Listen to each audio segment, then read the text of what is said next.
If you are looking for a way to make some extra money, look no further than your sewing machine and your fabric scraps.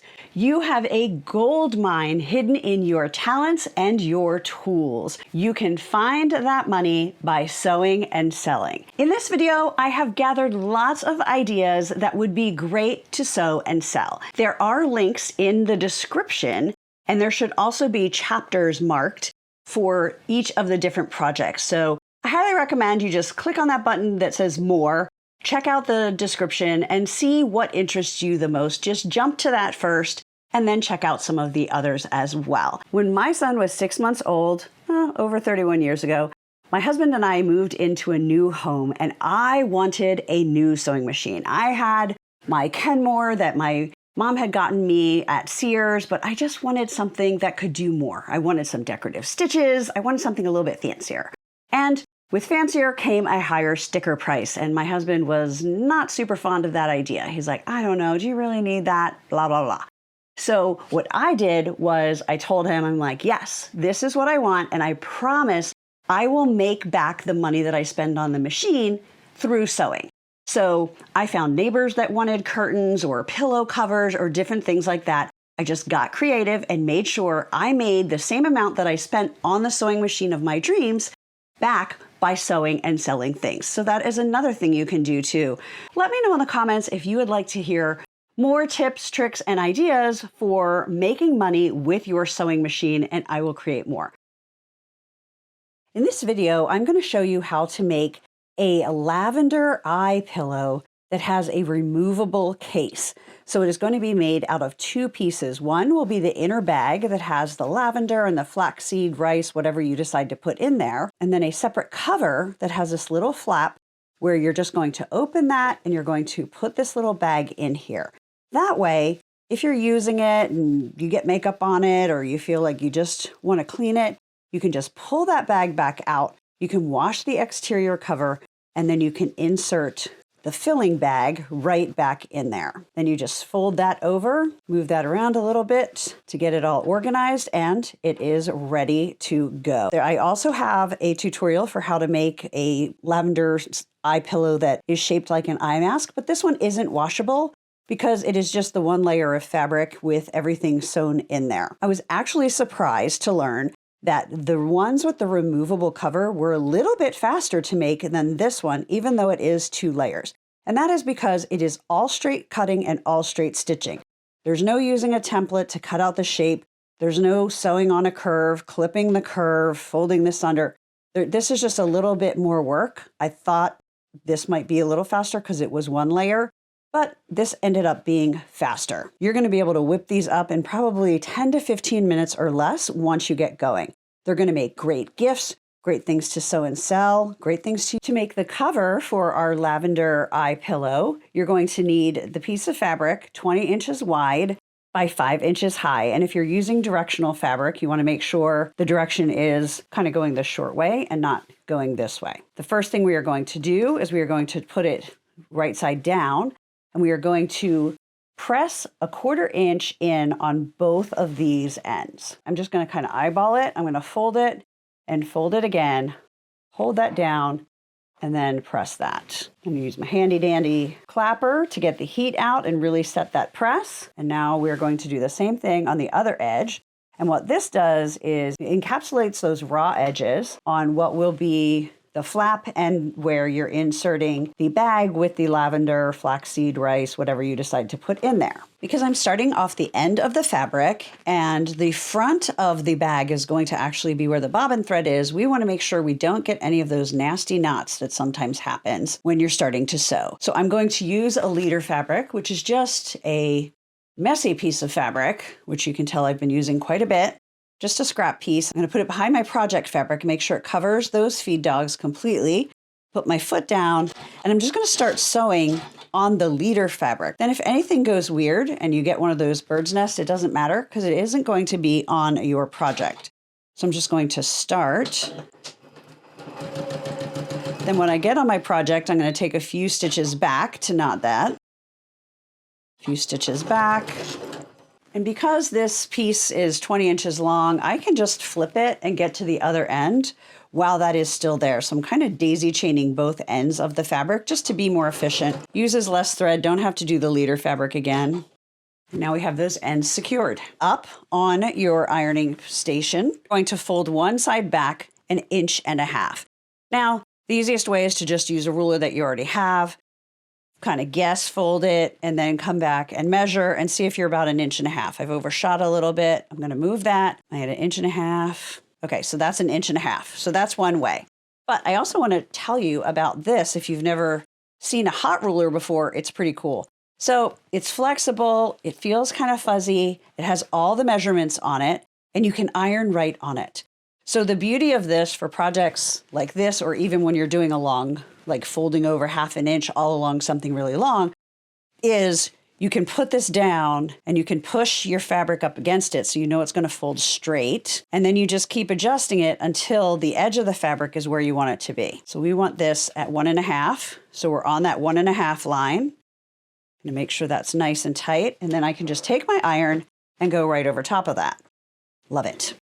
Now, because there is a little thickness to the ruler, your crease isn't going to be as tight as if you're just ironing fabric to fabric. So if you want to, you can just go over it again like that. Next, we're going to bring the other edge over, and it's going to overlap this flap. That's going to be the flap to help you put the insides in. This is going to be our washable cover. And you want this to be about 1/2 inch from that edge. Don't need a hot ruler for that. I would use something clear so you can line up that 1/2 inch mark right on the folded edge there. Bring this up. Okay, it's butted up. That's 1/2 inch. Make sure these raw edges are all lined up straight and then press that. Now I'm just going to clip that together. You can clip or pin, obviously, your preference. And we are going to sew down each side. Now I'm going to grab my leader fabric again, because even though it will be on the inside, I still don't want a bird's nest on my project. And I'm going to sew straight 1/4 inch from the raw edges. Now I can feel with my finger that I'm reaching this point where this first one was folded. So it's like right here. So I'm going to go forward, back, forward on this whole section so that I'm doubling up, sewing this and this underneath part. Okay, now we're going to do the same thing on the other side. Now, because I'm sure you're hoping that this is going to be loved and used since you're taking the time to make it, you're going to want to make sure that this isn't going to fray a ton on the inside as it goes in and out of the wash. So there are a few ways to go. If you have a serger, you can just, instead of sewing straight, you could have just serged that edge.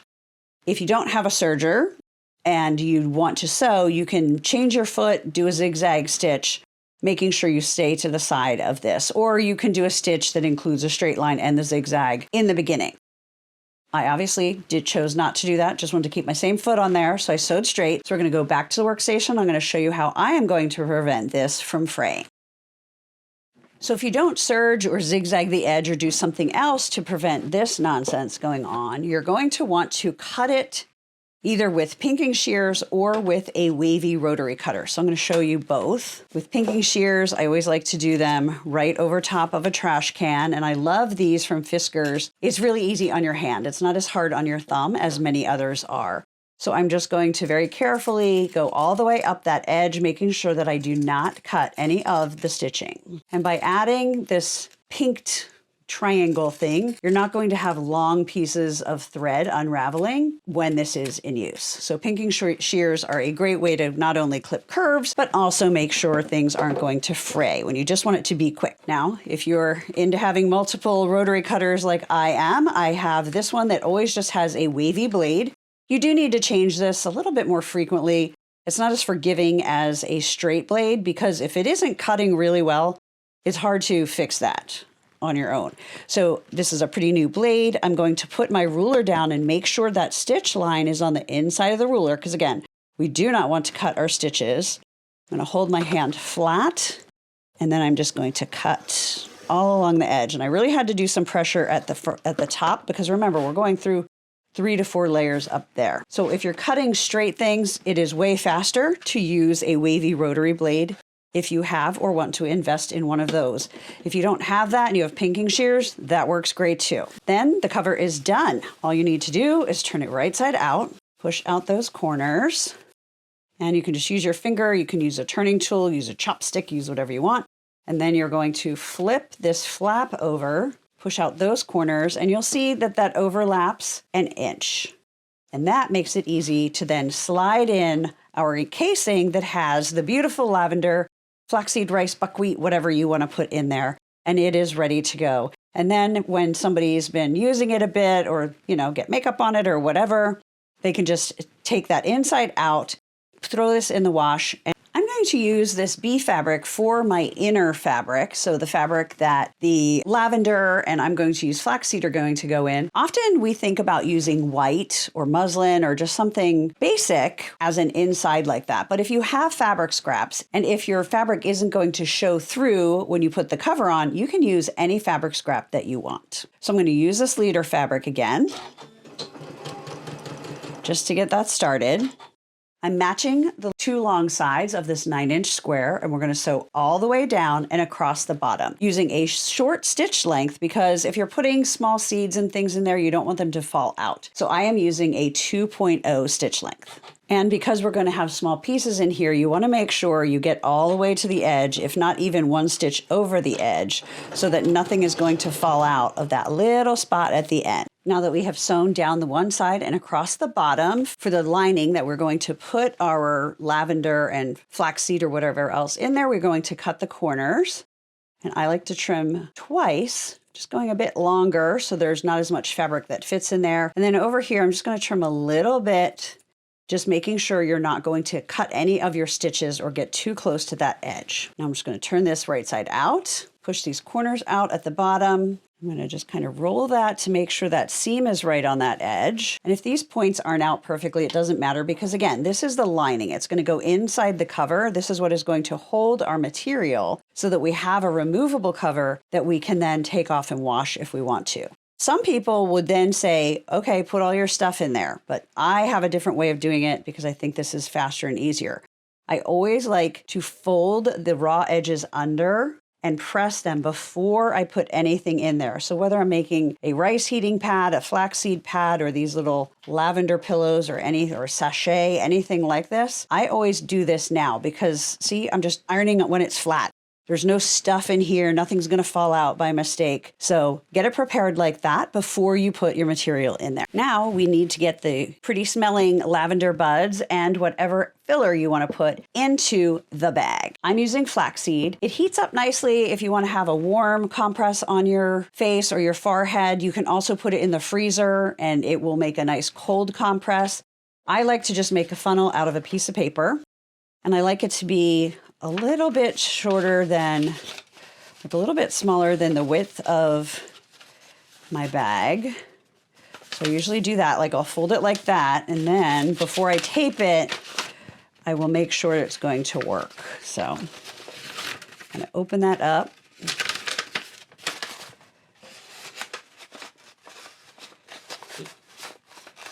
All right, it's taking a little too long to get in there, so I'm going to make it a little bit snugger. And that, because I just want to be able to put this in, get the stuffing in there, and get out. And then you can always save this for future. Just write on it, Lavender Eye Pillow, reusable cover. So I have the cone. I'm going to put that right in there. And then I'm just going to pour right in the top. Well, make sure that's not too flat. You want that nice and open. And I like to do about or half a cup of each. I would start with that and then decide what you think. You can either pin or just hold this together, kind of move it around, lay down, put it on your eyes, see what you think. Is it enough? So now that that is done, we're just going to put 2 clips on the top and we're going to sew that shut with a short stitch length so that none of the lavender is going to come out. Now, when you're sewing with the flaxseed and lavender or whatever you have in here, you want to have that all pushed to the side so it's nice and flat here. We don't want to be sewing over anything weird, and we don't want it escaping while we sew. We're going to start sewing on the leader fabric, then back and forth when we get on here and sew pretty close to the edge just to get this sewn closed. Because these are so quick and easy to make, these would be great for yourself, obviously, for gifts. You could use them for fundraisers. They'd be great teacher appreciation gift, Mother's Day, stocking stuffers, coworker gift. You could use them as a booster project for sporting teams that are trying to raise money for scouts. So I would love for you to leave me a comment. Let me know who you're going to make them for first, how you're going to be using them. If you sell them, let me know how they do. Let me know how much you're getting for them. I love to know all the details. Today, I'm obsessed with Key Fobs, and I want to show you how quick and easy they are to make. They're great for using scraps as long as you have some of the hardware hanging around, and they're wonderful gifts. Stocking stuffers, teacher's gifts, hostess gifts, just because you felt like making them and don't want to have 50 in your house gifts. So let me show you how you can make these in 5 to 10 minutes. No joke. So here are the 3 common sizes that are created for Key Fobs. The first 2 are wristlets. This one is about 14 inches long. It's going to be a lot easier to put onto your wrist. Easy on, easy off. This is by far the most popular, which is a 10-inch. You can still get it on. It's not going to be as easy if you have larger hands, but it's also not going to take up as much room in your purse. And then this one is called a zipper pull, or it could just be a small keychain that takes up even less room wherever you're carrying your keys. Or you can also hook this to like a suitcase and have an easy way to see which luggage is yours. So now let's take a look at how easy it is to make. So what do you need to make these Key Fobs? If you want to have a different fabric on the inside and the outside to give it a little more character, you need 2 pieces of fabric and 1 piece of fusible fleece. And the dimensions will be on my blog at tarareed.com for the 3 different sizes that I showed you. If you want it to sew up even faster, you're going to use 1 piece of fabric so the outside and the inside will match, and again 1 piece of fusible fleece. Then you need the Key Fob hardware, which is basically this, and it has teeth on one side. You're going to clamp that together with a Key Fob tool. It has the rubber. It's the perfect width for this piece. So while some people use needle nose pliers and then put fabric around it so it doesn't dent your hardware, most of these are sold in kits with this tool. So if you're going to make a few of these, I highly recommend you just go for it and get the tool, because you're going to get easier and better results, and they're not that expensive. The first thing you're going to do if you're using 2 different fabrics is you're going to sew the 2 pieces together along a long edge with a 1/4 inch seam, and then press that seam open. You'll then take your fusible fleece, which is the same length as your Key Fob but not the same width, and center it over that seam, and then follow the manufacturer's instructions to adhere that fleece in place. I'm gonna move that aside. Now, if we're using just one, where the inside and the outside are gonna be the same, you skip a step. You don't have to sew anything or open any seams. You're simply going to layer the fleece and the fabric and adhere that fleece. Now, the next step is going to be the same for both. You're just going to simply fold your fabric right up against the fleece and press. You're going to do that on both sides.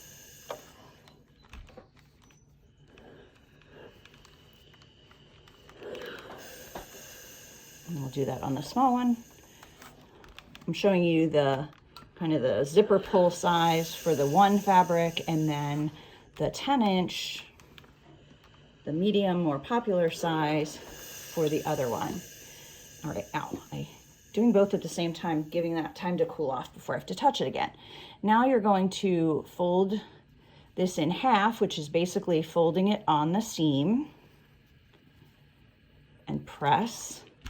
And because it is so thick, when you press it, it is pressing that seam, but it doesn't keep it down. So you can, You can clip it or pin it, or you can simply take it to your sewing machine. And then the next thing we're going to do is we're going to sew 1/8 of an inch from the edge all the way around and then down the middle. So for the one fabric, you're simply going to fold it in half. There's no seam to be folding it. You're just going to match the outside edges and press that in place.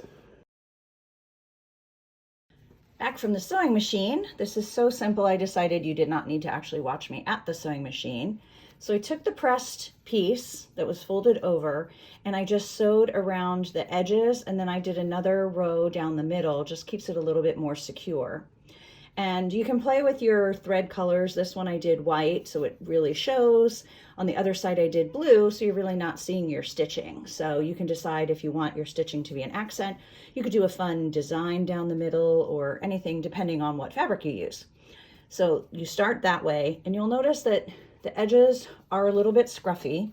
So this one I've done the next step, which is to just fold it in half and sew the end. Now I did trim that so that it's going to be nice and tight against our hardware, and you're not going to have threads hanging out the side. So it's literally just fold it in half, sew across there. You need to sew across there because with this hardware, there's only a clip that digs into the fabric on one side. So you wouldn't want the other side of the fabric to somehow slip if you didn't clamp that tight enough. So now, move that so it's not in the way. You're just going to place that inside the hook, or the fob hardware, whatever you want to call it. And don't really push down too hard. You don't want one of those hooks coming into your thumb, but you'll see it's the exact width of your fabric. And then after some trial and error, this is the best way I have found to do this. So I come in from the side and I squeeze it closed slightly.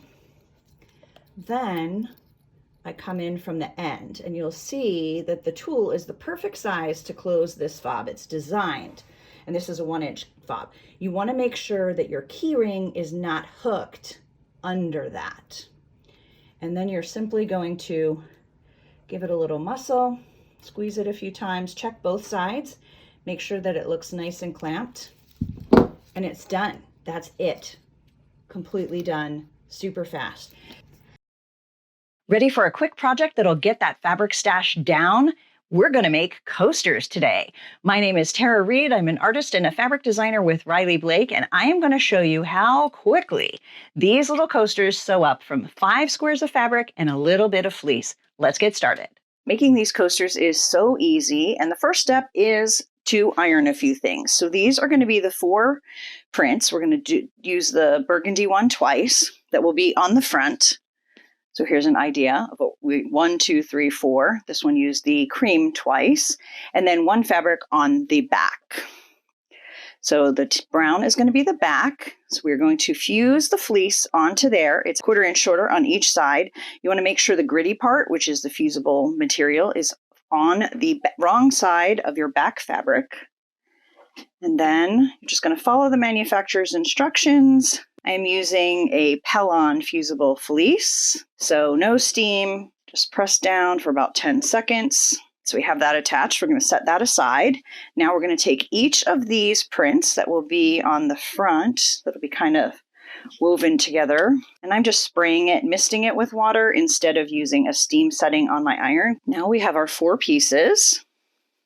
We're going to turn the back right side up and put it down on your workspace.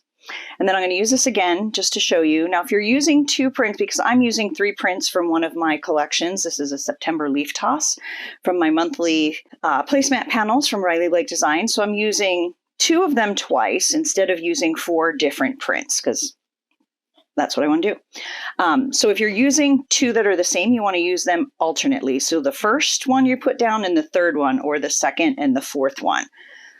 So when you're placing these on top of the backing, you want to make sure your raw edges are on the outside. The folded edge is going towards the center. So you're just going to line them up around the square. And so you'll notice I have the same print matching, so it's going to be this corner and this corner.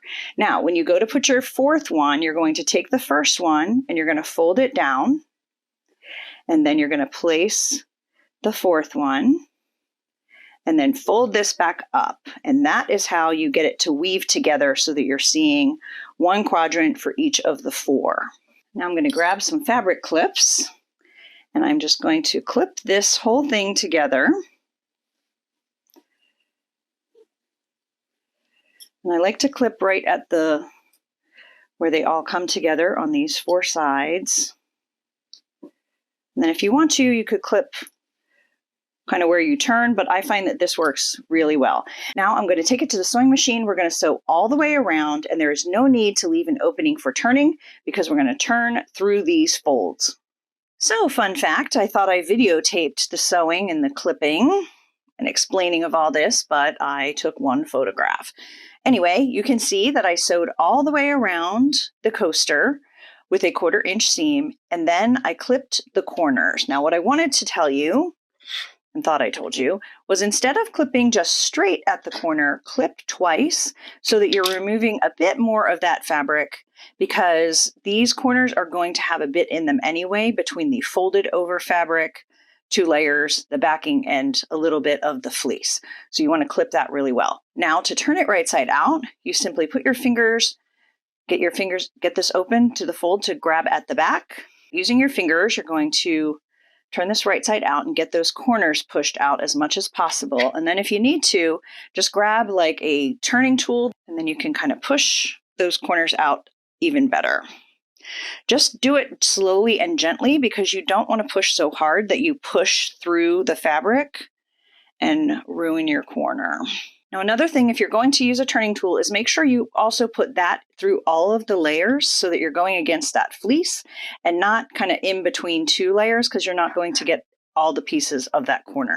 And that's it. Now I'm just going to press it so that it's nice and smooth. Some people will stitch all the way around again, but I just like the look of it where it looks like it's just fabric woven together. Are you tired of hot plates coming out of the microwave? In this tutorial, I'm going to show you how to make a bowl cozy. It's cute and practical. It goes right into the microwave, and then it is a built-in pot holder, so you just lift and you can take it right to the table. My name is Tara Reed. I am an artist and fabric designer with Riley Blake, and I am back with another fun sewing tutorial for you. Make sure you have hit the subscribe button so you don't miss one. Let's get onto it and have some fun with needle and thread. Hi everyone. Today we are going to make bowl cozies with the bowl cozy template set from Creative Grids. My husband thinks I have a cozy problem because I'm making cozies for everything from my iPad to my bowls, etc. And you may have seen one of my other videos, it's been my most popular, where I teach you how to make a smaller bowl cozy that has squared off corners that fits a smaller bowl. That works great, but it requires measuring and things like that. And so I am absolutely in love with these templates, that they were nice enough to give me to try. So this is the large bowl completed, which I made with this template. Tells you exactly what to cut and how to do it. Well, all the how to do it's are on the back, so do not throw away the cardboard if you buy this kit. We are going to make the smaller size. But first I'm going to tell you, we have done this a little bit before, because you can also buy pre-cut batting, and there will be links below to Amazon for where you can get these. So these are the 2 exact sizes that we're getting. You can get it pre-cut, just sew your fabric on. But I love the idea of having a template so that whenever I want to whip these up, I can, and I don't have to wait to get these pre-cut. And really, it doesn't take long to cut with these templates. One of the most important things to remember is everything has to be cotton, because these are really designed to go into the microwave. 100% cotton fabric, 100% cotton batting. I'm going to be using the cotton batting also from the Gypsy Quilter. And I use a lot of Gutermann, I hope I'm saying that right, thread, because it's so easy to find. What you need to know is you can't use the white spool, you got to use the yellow. It's the yellow spools, and it'll say right on here, 100% cotton. That is what you need to use. This has a little bit of polyester in it. I was so tempted because I thought, oh, purple on there is going to look so pretty, but I didn't have it in cotton, so I didn't do it. I went with a gold that kind of followed the lemons and the pears, and I love how it came out. A little bit of an accent. So make sure you're very diligent about that because we don't want any fires. So right on here, it tells you 11-inch cotton fabric squares, cut 2, and 2 cotton batting squares, 11 inches. So we're going to do that first. And this batting is 18 inches wide, so I will have to cut the sides as well. That'll just be extra for another project. All right, so we have our 2 pieces of batting. Now we're going to get 2 pieces of fabric. And I'm going to be using, this is one of my designs. It is the Fruit by Riley Blake Designs. It's part of my 11-month placemat program. So it's the Fruit for August. And it comes in the green, this purple, and also this yellow. So if I was making a few of these, I would probably do a different color on each side because they are reversible. You could flip it and have the other side. I do that a lot. But since I'm just doing one, I'm just going to make it the same on both sides because that way it's going to be faster. I can just cut 11 inches, turn that. I'm going to cut the selvage off. And I like to keep the selvages to do other things with. So I always leave about 1 inch of the fabric before the edge of the selvage. And I have a little bin of those, but that's for another day. We'll sew with selvages. And I instantly have 2 because this was folded in half. That's extra. Now the magic starts. You're just going to fold it in half. And it doesn't matter if you do it right sides together or wrong sides together. It's prettier for you to watch in a video this way, so I'm doing it this way. And fold it in half again. Then you take your grid and you see it says folded edge, folded edge. You line that up with this corner. This is really important. Make sure you have a new blade or a very sharp blade because you're going through 4 layers of fabric, and it gets even more important when you're going through 4 layers of batting. See how quickly and beautifully that cut.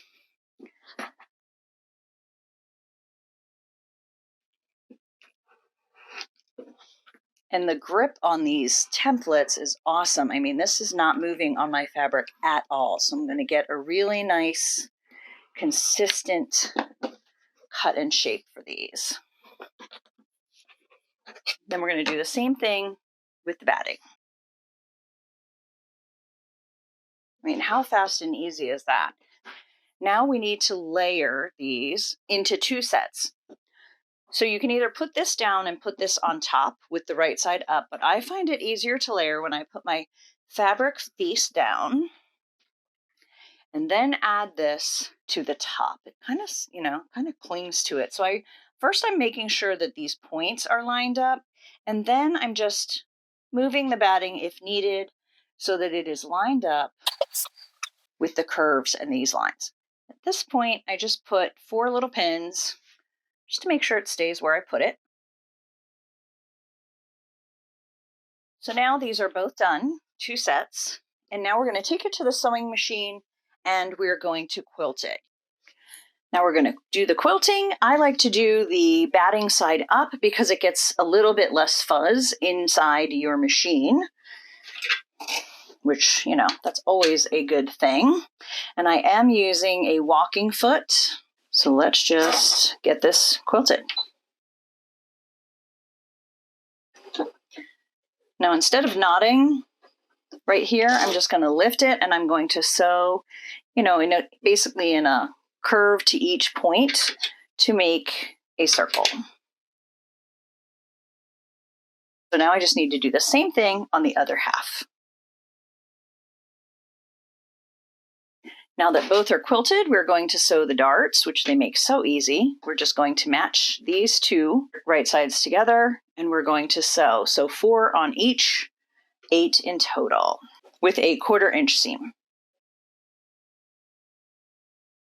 Now we're going to turn one inside out, and we're going to match these up right sides together. And I always start by matching the bottom of the dart right there with there. See how I lined that up? Those stitch lines lined up. And then I like to use fabric clips. So I do the 4 darts first. And then if you get these bottoms lined up and the edges lined up well, then this should just be perfectly lined up. But I do always add a clip just to make sure it doesn't move, you know, twist or something while you're sewing.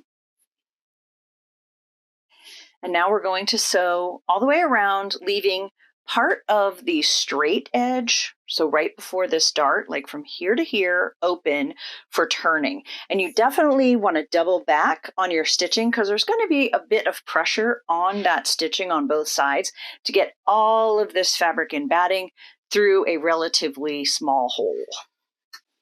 So I like to start right on the stitch, on the dart stitching.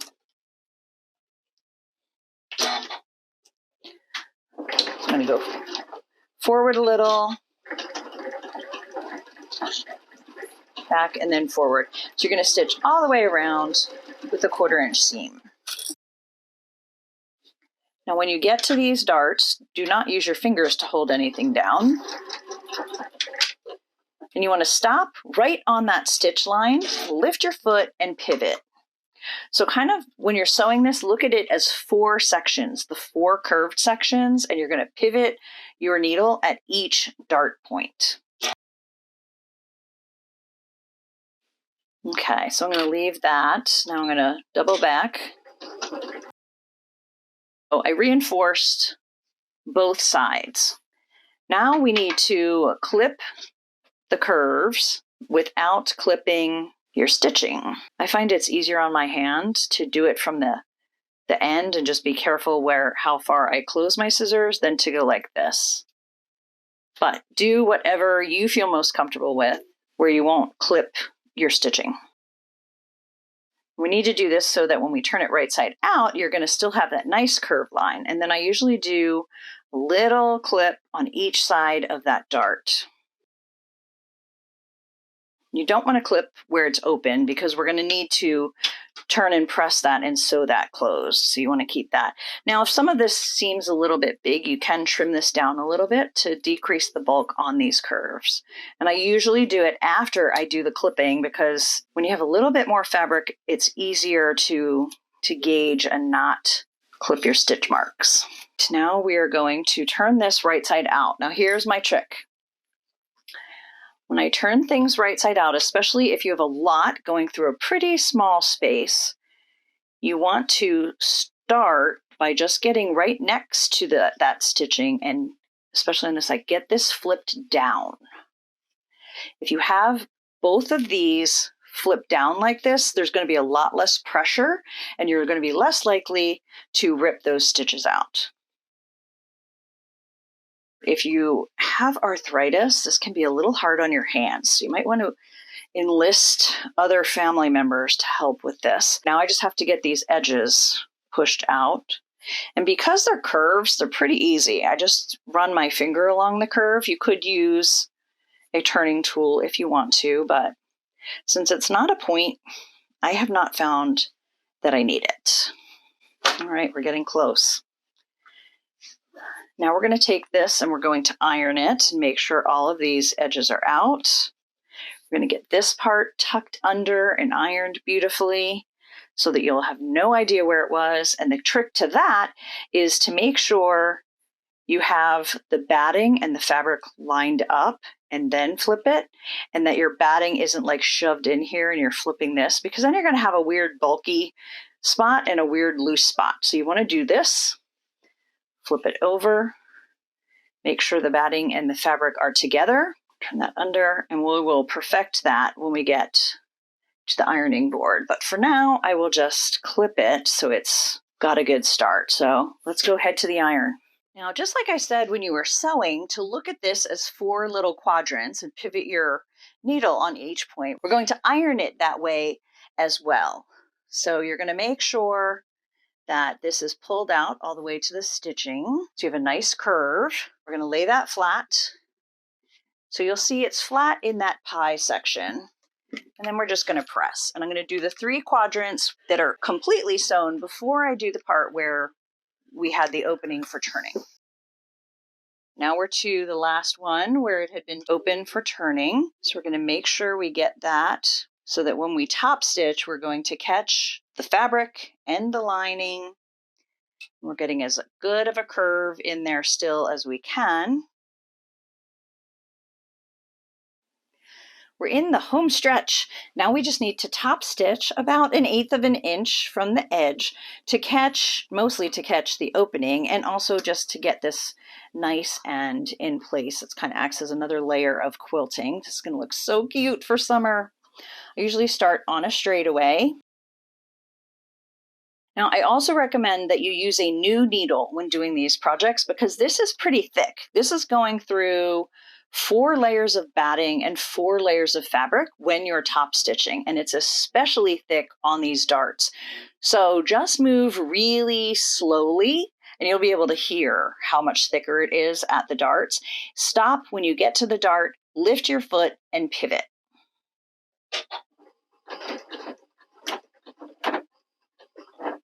If you're going to break your needle, it's going to be there. And if you go slow, you're less likely to. But if you do, don't worry, you're in good company because I think everyone that has made projects like these has broken at least 1 needle. And that's it. We have a bowl cozy. So what would you put in these bowls? I'm thinking with the fun summer fruit, I would probably use them for something cold. This would be great for a salad, for a picnic or a barbecue, or maybe a fruit salad. That would be great for, again, fruit or maybe even ice cream. Of course, you can put the hot things in them too, put them in the microwave, and they're good to go. So drop a comment below and let me know what you think you will be doing with these. Let's talk about the supplies that you need, and I'm going to be demonstrating a larger 9-inch fabric bread basket. So I'm going to be using this circle ruler by Lori Holt of Be in My Bonnet from Riley Blake Designs. I love it. I may never do a project that doesn't have the right size ruler again. I'm going to show you how easy that is to use. Then I'm also going to be using this rotating cutting mat, which is going to help me do this quickly and easily. This is by Sue Daly of Riley Blake Designs, rotary cutter, ruler. Then I'm going to be using a piece of batting. This is just extra batting from a quilting project. You could also use fusible fleece if you want to, but remember that if you're going to want to put these in the microwave, you need to make sure everything you use is 100% cotton. I'm not going to be putting mine in the microwave, so I'm just using the scraps. I'm not 100% sure what this is, but look at that. See how that I cut that perfect circle already, but I'm going to show you how to use this in a minute. Then you need 1/3 yard of 2 coordinating fabrics. So I'm going to be using this for one side and this for the other side. These are both 2 of the 3 prints that go with the December monthly placemat program that I designed for Riley Blake Designs. And these baskets are reversible. So I can have either side out and then you just throw it in the wash if it gets a little bit dirty. So I've pre-cut these 2 strips to 28 3/4 inches by 11 inches high. On my blog, I have directions for how to do a 6-inch bread basket, which is smaller, more for 2 people or individual. I just did this bigger one more for a group. And then I also show you on the blog, if you want to use a different circle, different size circle, how to figure out how long you need these sides to be and how to figure out how tall you want them to be. So that's helpful. And then there's also, you can go grab a free template for a 6 or 9-inch circle if you don't have or don't want to invest in these rulers, but oh my gosh, I love them. So these are the 2 extra pieces from the end after I cut this to size, and we're going to use these to cut our circles. I'm going to layer them and I'm going to cut them both at the same time. Oh, and then you need clips or pins, but I'm going to move those out of the way for now. So you either need like a rotating mat or one that you can turn. Mine seems to want to pivot on the table more than it wants to rotate. You're just going to hold your hand down on your ruler, and then you're going to go, and I like to start at one of the lines so that I know where I started, because I pivot about every quarter. So you just go really slowly and just move your rotary cutter along the edge and then twist. If you try and go too far around, you might strain your wrist a little bit, or you might start to veer off of the edge of the circle, but you can always fix that. But this gives me perfect circles every time. And voila, perfect circles. I love that thing. And there is a link below the video if you want to get yourself some circle rulers as well. Now, the next thing we're going to do is we're going to, and it doesn't matter which one, you're going to pick one circle, put it face down, and then you're going to put the batting on the wrong side. And then we're just going to take that to the sewing machine and quilt that a little bit. I usually just do a few lines. This is going to help give the basket a little more stability than if it was just 100% fabric. And I like my baskets to be a bit floppy so they can fold over and keep the bread warm if you want to. So I'm just going to be using fabric for the sides. But if you want it to have a little bit more shape and stability, you could also add batting and quilt one of the sides. But I'm not going to be doing that in this demo. So I'm just going to sew probably 5 lines down this to just keep the batting in place with the fabric. So when I wash it, it's not going to get all out of shape. Now I'm going to sew the seam for each of the side pieces. We folded it in half, right sides together, match these long edges, and then I'm just going to do that with a 1/4 inch seam.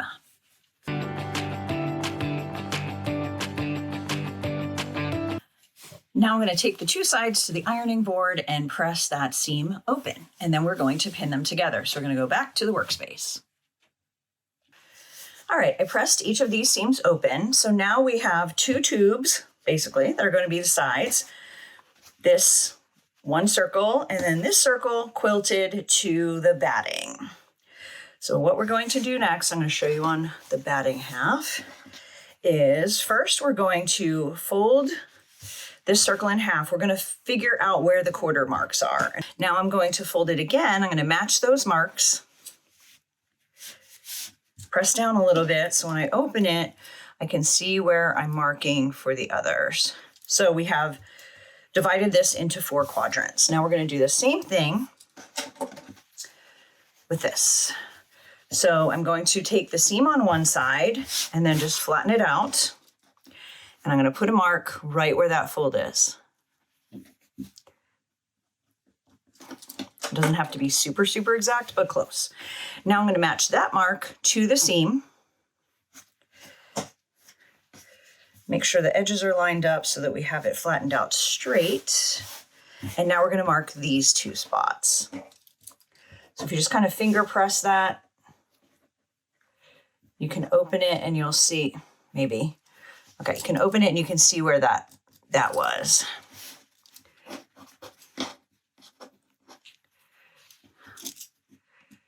Okay, now this is the most time-consuming part of this project. And if you're going to make a bunch, I highly recommend you get a bunch to this point and then go watch TV while you clip it all together.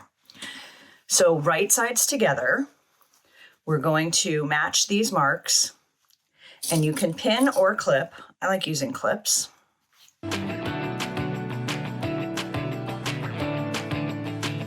All right, so now you have those evened out, and now you're just going to clip all along the curve, kind of easing the fabric in if need be.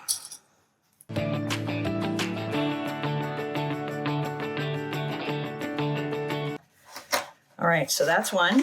And now you just do the same thing for the second side. All right, so we've been both pinned together. Now we're gonna go sew these and then put them together. So we're gonna go back to the sewing machine. After doing a few of these, I got some tips for you to make it easier. So the circle is flat. This is eased in a little bit. So what you're gonna do is you're gonna place the circle flat down if you can, if you have an extender table on your sewing machine, and then you're just going to mush that part to the middle. That's going to make it a lot easier to just zoom around and sew this circle with a 1/4 inch seam allowance.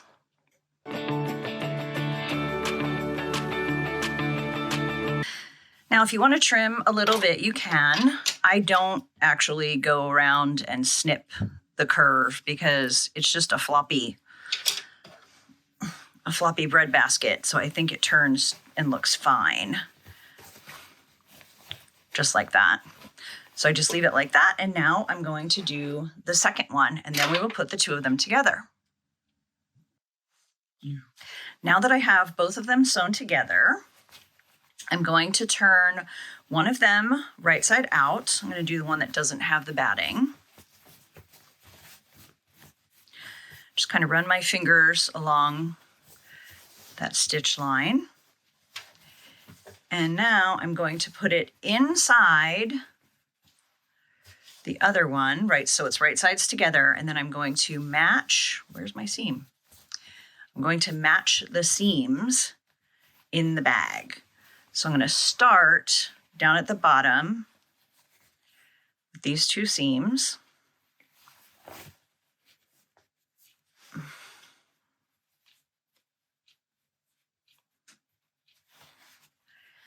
I'm going to clip that so those seams are lined up.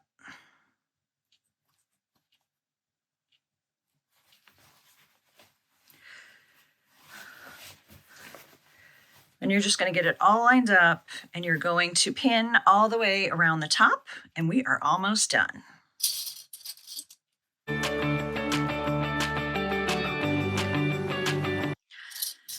All right, now we're going to sew around the top edge, leaving a few inches open to turn. We're going to use a 1/4 inch seam allowance. So I always do 2 clips together so I know when to stop, so I don't get overzealous and just keep going. So if I'm going to stop there, I'm going to start here.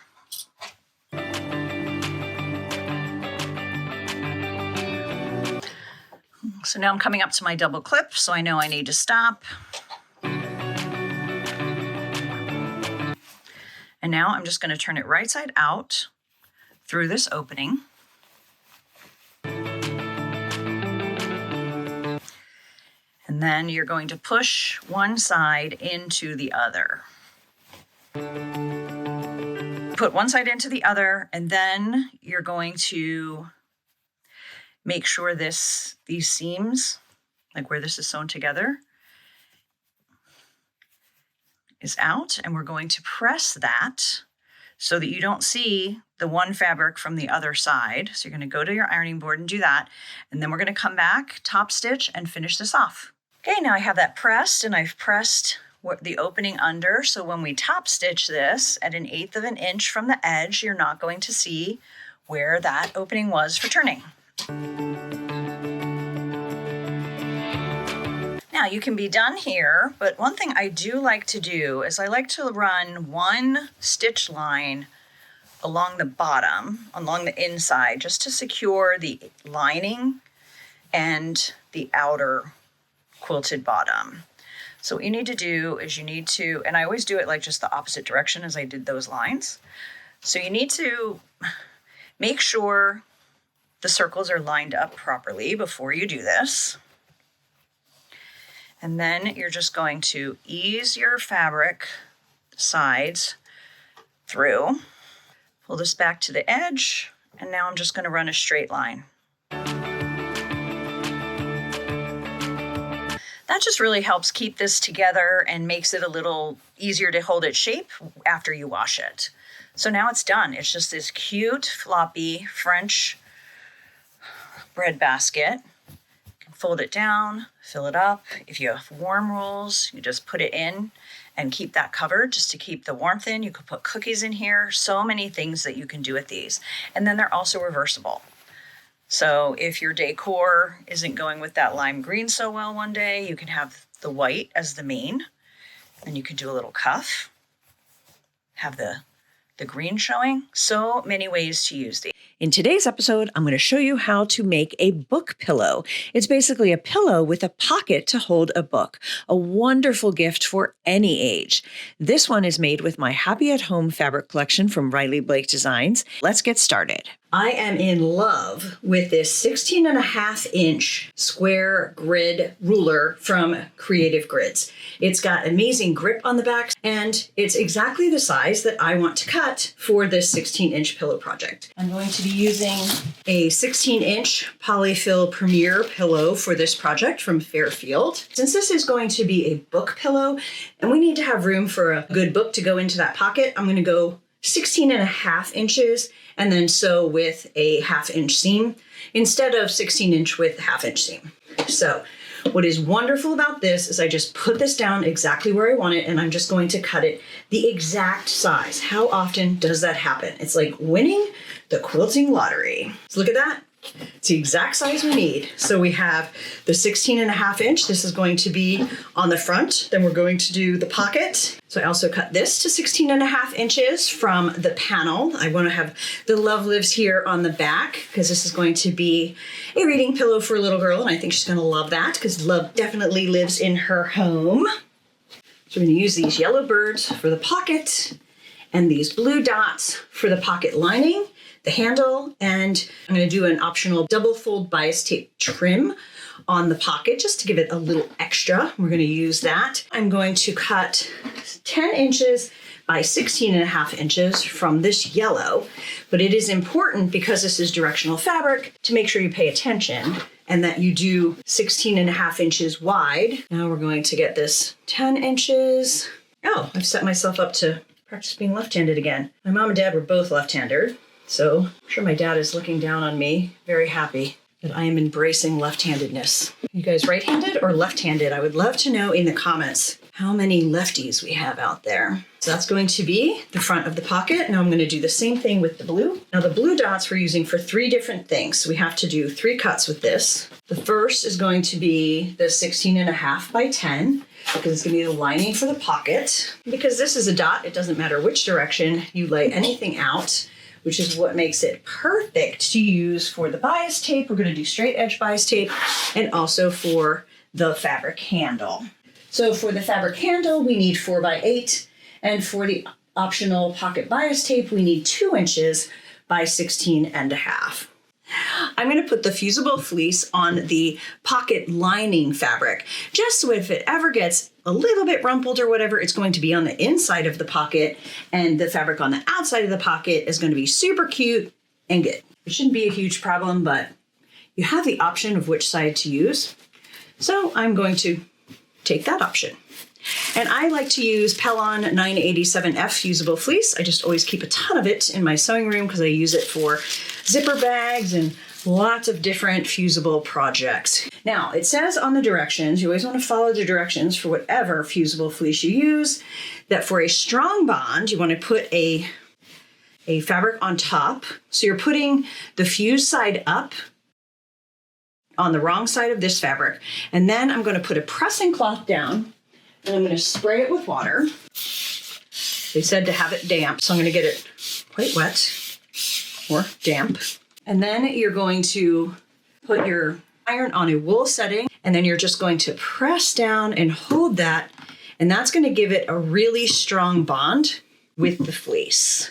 And you're going to do the same thing, putting the 16 by 16 fusible fleece on the front pillow fabric. Okay, so we're going to set that aside. While we have the ironing board out, we're going to do our other ironing chores. So the next thing we need to iron is for our little handle.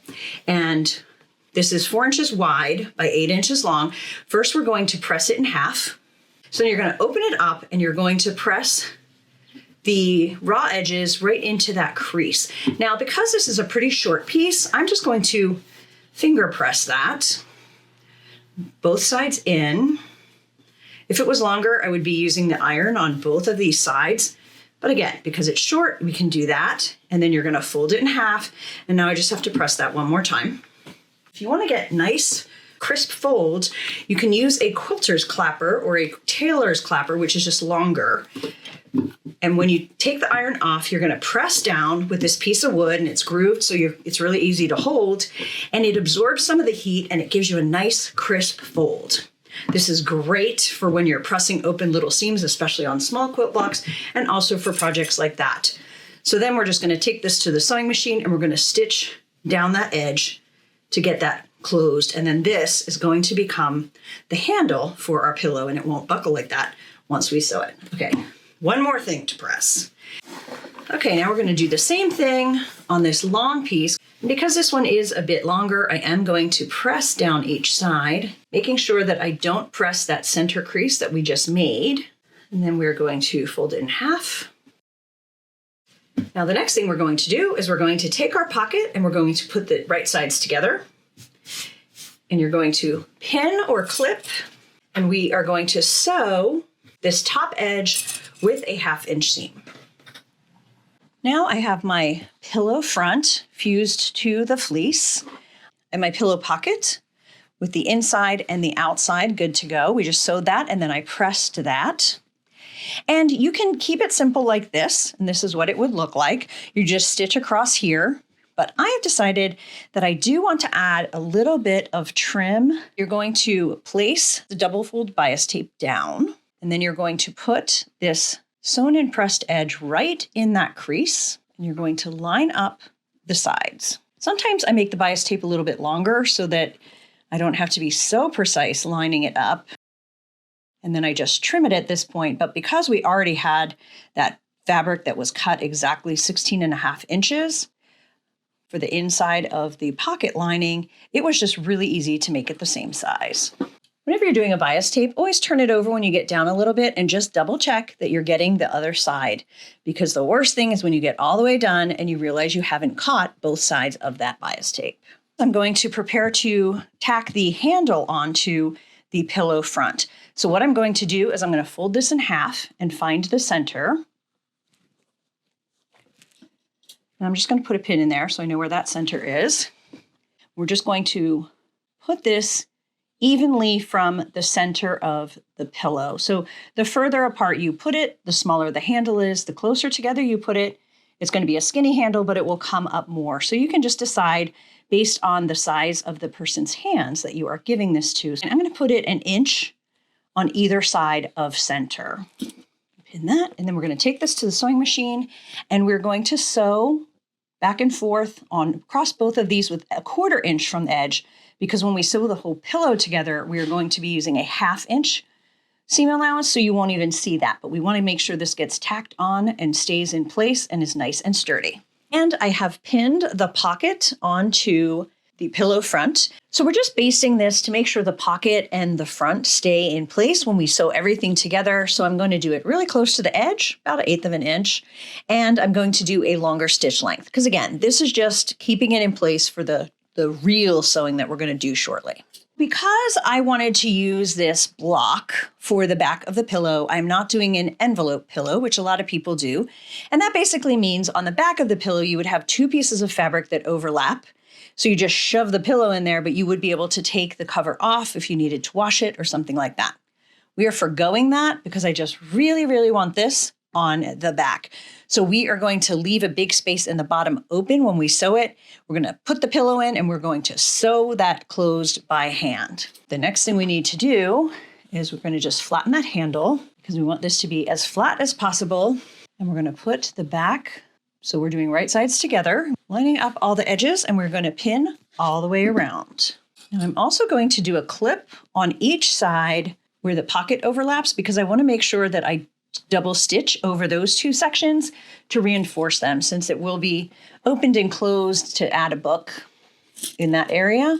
So I want to make sure that that is going to be nice and secure. And then I'm going to do the same thing down here. I'm going to put a clip. Just my clips are often to remind me, ooh, this is an important spot to pay attention to if I'm not clipping all the way around. So I'm going to do a clip here to let me know where to stop for my opening. And I'm going to do this gold one for where I'm going to start. So I'm going to keep this much open for turning and inserting the pillow form.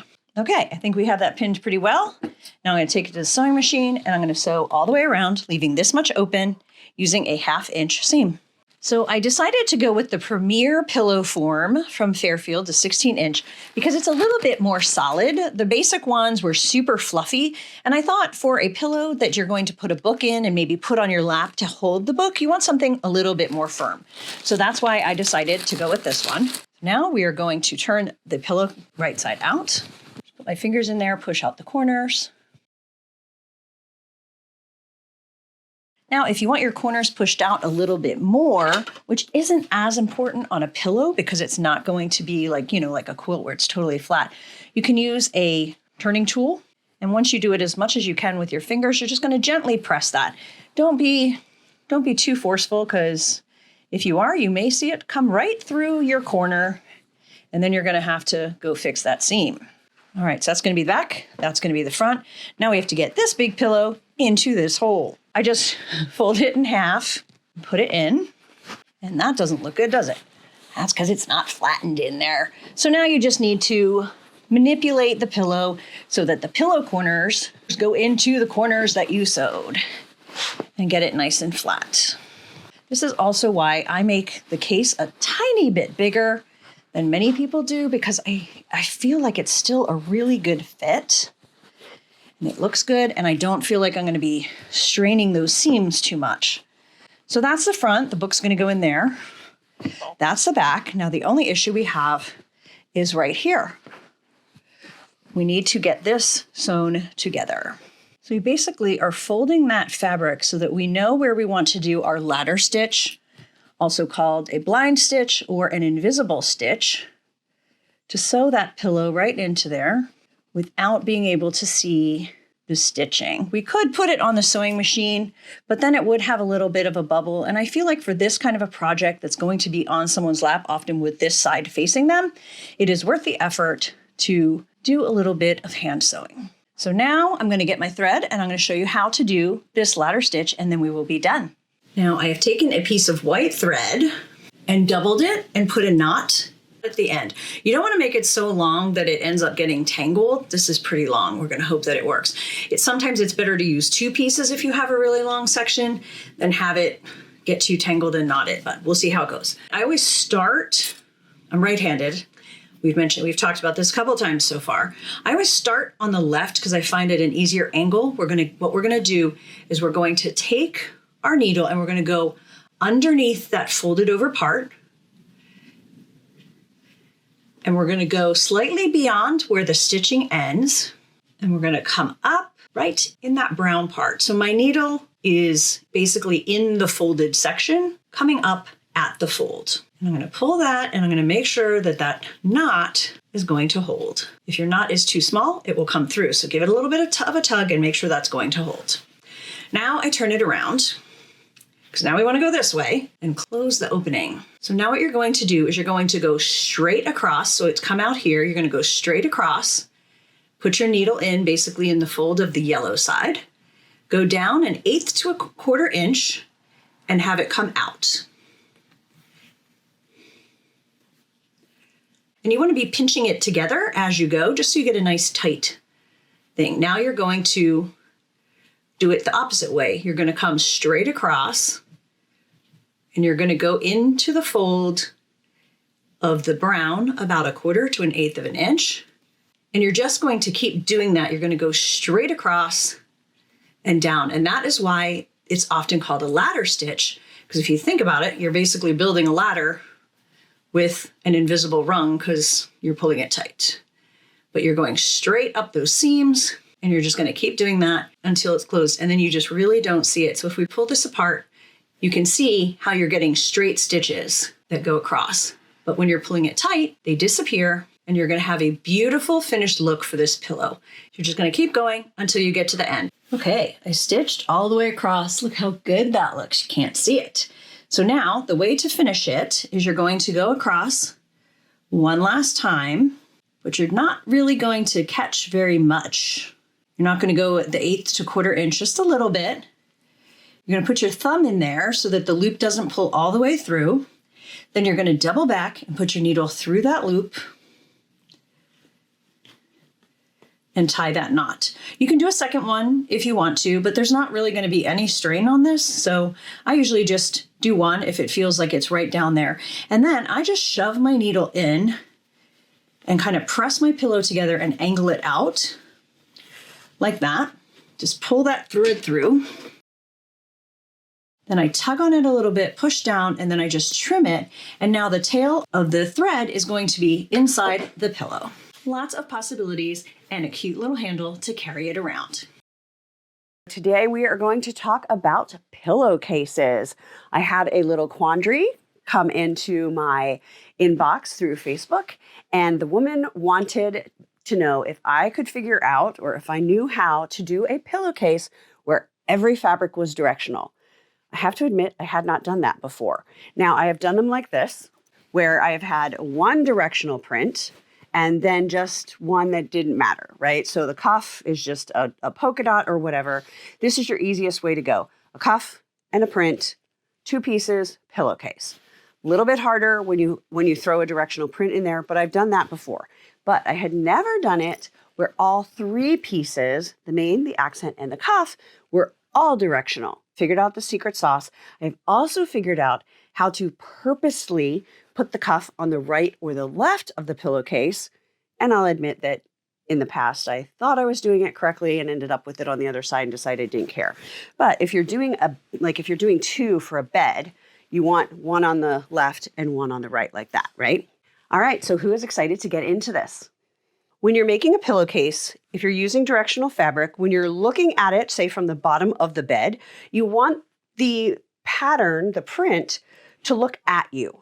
You don't want it to go sideways, like you don't want your birds this way or this way. And I have bought kits before where the store selling the kit was like, oh no, that's the way it goes. But my feeling is if nobody ever sells me a pillowcase where something's going sideways, I don't want to make a pillowcase where something's going sideways. This is the direction the print should go. The cuff needs to go that direction as well. And then I used a stripe and I wanted the stripes going this way. I didn't want brown and like one color up this way. So I had a lot of things to pay attention to when putting this together. Now, as I said before, doing one thing directional and 2 things non-directional, either solid or a random toss, is going to be a little bit easier, a little less thought, a little less fabric involved. But I'm going to show you the hardest way, and then you decide which way that you want to go. Ready to get started? All right, I'm going to do my very best to have you see everything that's going on, but these pieces of fabric are kind of big. I'm working in a smaller office. I don't have a huge studio, so bear with me. We're still going to get this done. So the first thing you need is your 3 pieces of fabric, assuming you're going to be using the main fabric, the cuff, and the optional accent piece. Now remember, the accent piece is kind of this pretty extra decorative piece here. You can skip it if you want to, but we are going to do it. We're going all out. The most important thing is as you lay it out each time is make sure your direction is always the same. Make sure the top of your main print is at the same place as the top of your cuff print. So these are all folded in half. Your main print is 40 inches this way with the top of the direction to the bottom, 40 inches. So it's really tall. It feels a little weird, but that's because the pillow goes in the middle. And it is 27 inches wide. My accent piece is again 40 inches high by 2 inches wide. And I cut my cuff, again, 40 inches high by 9 inches wide. So those are our 3 pieces of fabric. Now, because you're using directional fabric, you need 1 1/8 yards to get that 40-inch with a direction.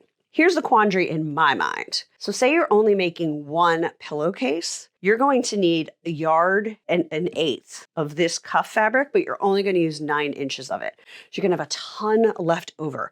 So hopefully you're going to have another project that you want to make out of that. Or you can make 2 pillowcases that are the alternates. And that's what we're going to end up with. Because from that 1 1/8 yards, you can cut both the main piece and a cuff piece and still have a little bit left over. Or you can check your scraps. If you have something that's really long and directional, 9 inches or wider, you can use it for the cuff, no problem. Just throwing a couple things out there. But again, cuff, 40 by 9, accent, 40 by 2, main, 40 by 27. The next thing we're going to do is we are going to take our accent fabric and our cuff fabric, and we are going to press it in half lengthwise, so matching these long ends, wrong sides together. So as you're pressing, you want to see the pretty side of your fabric. We're just going to press all that 40-inch length. So we're matching those raw edges. I'm going to do the same with the cuff. We're going to match the raw edges on the 40-inch sides, and we are going to press that in half. Once you get a hang of making pillowcases, they can come together so quickly and easily. When my son was little, he loved having different themed pillowcases. I would make him Christmas ones, Halloween, lots of fun. They make great gifts. They're also great. Sometimes people do them for donations. Sometimes this pillowcase makes someone feel special. So let me know in the comments how and when you're going to be using pillowcases if you give this a try. I'd love to know. And now is the time we decide which side we want our cuff on. So the first thing you're going to do is you're going to open your cuff fabric that we just pressed in half and place it on your workspace face up. Now, the rule of thumb is pin to the opposite side you want your cuff on. So since I already made one with the cuff on the left, I pinned everything to the right. So now, and I mean to the right when we're looking at the print. So the top of the print's this way. So this is the right-hand side of this fabric. So this time I want to make a cuff on the right-hand side. So we're going to pin everything to the left. So I'm going to take this accent strip where I have my raw edges, and I'm going to place the raw edges of the accent strip right along the left-hand side raw edge of my cuff. Okay, so just remember, if you want your cuff on the right, you pin to the left. If you want your cuff on the left, you pin to the right. That is the secret. You know what, I need to turn this around so that I'm clipping it towards myself because I can't make sure that these raw edges are lined up perfectly when I have it on the opposite side of me. Now, we're going to take our main print and we're going to put it upside down. But we first want to make sure the top of this print is at the same place as the top of this print. If you have it this way, one's going to be upside down. Okay, so this is really important. This is where you really got to pay attention to the direction. And then we're going to bring this edge when it's upside down and match that up with these raw edges. So we're making a sandwich. Cuff, accent piece, both raw edges. That one stays folded. Cuff is open, accent stays folded, and then the main print. So we need to get that top lined up with the edge of the cuff and also these edges over here, and then I'm going to clip them together. Now you can clip or pin, totally up to you, either way you want to go. Like I said, unless it's really precise, I'm usually a big fan of clips. They never poke me, never draw blood. Okay, so we have this really big piece, which is the main piece, our cuff, and our trim. So the next thing we're going to do is we're going to make the burrito. So we're going to roll this fabric. We're going to fold this up towards the raw edge, but leave a little bit of space and just keep folding it. So it's like that. So we can see the whole cuff. We can see this. We can double check again that our direction is correct before we go further. Then we're just going to fold this cuff raw edge over to here. And we're going to add it to the clip sandwich. So we want to make sure we have plenty of room because we don't want to catch our main fabric when we sew this together. We're just sewing the cuff, one side of the main fabric, and the trim together. Then we're going to pull it out. All these raw edges are going to be encapsulated inside that cuff like magic. So we're just going to pull this over and add it to all of our clips, making sure all of these raw edges are lined up. Okay, so you can see that's the main thing all rolled in there. Now we're going to take this to the sewing machine and we are going to sew down all these raw edges with a 1/4 inch seam. Now that we have this long tube sewn together, we are simply going to pull the main fabric outside of the cuff and we're going to flip that cuff. So the green is the cuff. I just flip that a little bit, and then I'm just going to pull that out.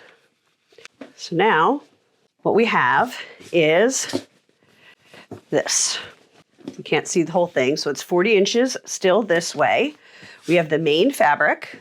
We have the cuff on the right-hand side. We have the accent trim, and everything is going in the right direction. So we're happy dancing so far. Next, we're going to take the iron, and we're going to iron this cuff out. We're going to iron this all flat. We're going to make sure the cuff is just going out really nicely. And then it's up to you if you want to do some decorative stitching here or if you just want to leave it. You could do a decorative stitch right along the edge of the cuff and leave this trim up. Or usually if I'm making them for kids, I'll do a decorative stitch here too, because I find when it goes through the laundry and they're, sleeping on that kind of hard, this ends up all wrinkled and it bugs me. And I honestly do not feel like ironing kids' pillowcases. So I usually do a decorative stitch here and a decorative stitch here, so it looks good and it all stays in place. Ironing next, and then we're getting close to done. I mean, this is simple. Then you're either going to serge it together, or I'm going to show you how to put this together with a French seam if you do not have a serger. Now, the next step is to sew these two sides together. So the bottom and this one end. And how you do that is going to depend on what kind of sewing machine you have. If you have a serger, you're going to put this together, right sides together, and then you're just going to serge here and here, turn it right side out, and you're done. I do not currently have a serger, so I'm going to show you how to do a French seam. A French seam is basically where we're going to sew that area twice, and we're going to encapsulate the raw edges on the inside. So you're going to put this together, wrong sides together, so that the pretty side is up. You want to really make sure you're matching your accent piece and your cuff, because that's the part that people are going to notice the most. So you're going to match that up, flatten that all out, get it nice and straight. I like to line it up along my grid lines. And then this is not as straight as I would like it. So I'm just going to trim a teeny bit off of this edge. And then I'm going to trim a little bit off this edge so that it is perfectly even for sewing. And this pillowcase is a little bit oversized, so don't worry about this step. It is not going to affect the ability of this thing to go onto a standard pillow. Now, because this is two pieces of fabric and I really want to make sure it stays together perfectly, I'm going to be using pins. You can use clips, but they might slip a teeny bit, so I'm a pinner on this step. What do you prefer? Are you always a pinner? Do you pin and clipper? Let me know in the comments. Okay, so we have this pin together. This is all even. We are going to sew this side and this side with a 1/4 inch seam. Now I turned the pillowcase wrong side out, and then I pressed really nicely along the two seams that we just did. So you want to make sure you have it nice and tight and nice and flat, because what we're going to do is we're now going to come back along and we're going to sew 3/8 of an inch from that edge so that the last 1/4 inch seam is encapsulated in there, never to be seen again. And while my machine has guides for a 3/8 inch seam, I'm going to use this little magnetic seam guide just to give me a little extra. See, it really yanks on there, really attaches on there. So I'm just going to line it up with the 3/8 inch mark, and it's going to go straight. Okay. It's gonna be a lot easier to just make sure I have that consistent when I'm just rubbing up against that. So it's just an easy little tool that I like to use that you might not know about. And you can find a link below the video if you're on my YouTube channel or my blog to find that if you want to grab one from Amazon. And now the moment of truth. We have done a French seam along these two edges. Now all we need to do is turn it right side out. Push those corners out. Every once in a while, you might have a little string. Don't even worry about it. Just grab it, snip it, and don't tell anybody about it. Nobody needs to know. And there we go. We just made a pillowcase with 3 directional fabrics and the cuff on the right-hand side. And it will be a perfect companion to this one, which has the cuff on the left and uses the opposite fabrics. How cute would that be on a little girl's bed? And I know exactly who I'm going to be sending it to. If you keep tissues on you, would you rather carry this pack or this pack? I'm going to guess that if you sew, you're going to want the prettier one made out of fabric. And all it takes is 2 scraps of fabric to make this beautiful tissue holder with a cute little trim. So I'm going to show you how to do it. But there's one option that you have in making this. So these are made from the same size fabric. This one, I didn't make little box corners, so it sticks out a little bit more. This one, I added that boxed corner, so it's a little bit more finished and polished, but it does take a little bit more time. So if you're making a lot of them for stocking stuffers, teacher gifts, etc., and you just want to crank them out, I would go with this way, because if people don't see this, they're not going to know. Or if you just really want to add that extra touch, I'm going to show you how to do that too. Let's get started. The first thing we need are 2 pieces of fabric. They are both 5.5 inches high with a 1 inch difference in the width. 6.5 inches wide and 7.5 inches wide. The wider one is going to be the lining. So you need a little bit extra to do the lining and this super cute little trim. So just remember, whatever you want to be the main print of your tissue cover is the smaller piece. And then whatever you want to have on the inside and this trim accent piece is going to be the larger piece. Then we're simply going to line up one of these edges. We're going to sew straight down there. It's going to buckle a little bit because again, they're not the same length. We're going to sew that other side as well. All right, once you have that sewn together, you'll see this part's straight. This has got a little loop, so it's almost like a little cave. We are going to turn it right side out. And I don't press the seams open. I just kind of make sure they kind of fold in the same direction all along the seam, usually towards the smaller fabric. And you're just going to get it flattened and kind of adjust it left and right so that these 2 sides are going to be even because that is going to be the accent. We're basically making the opposite of this one.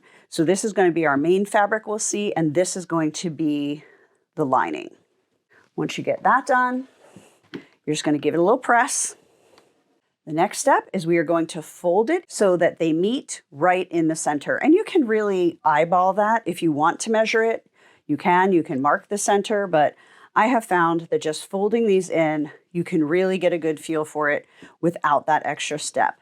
Then I just finger press this. I'm going to grab a pin and I'm going to pin each side just to make sure that it is staying. And now we're going to take that back to the sewing machine.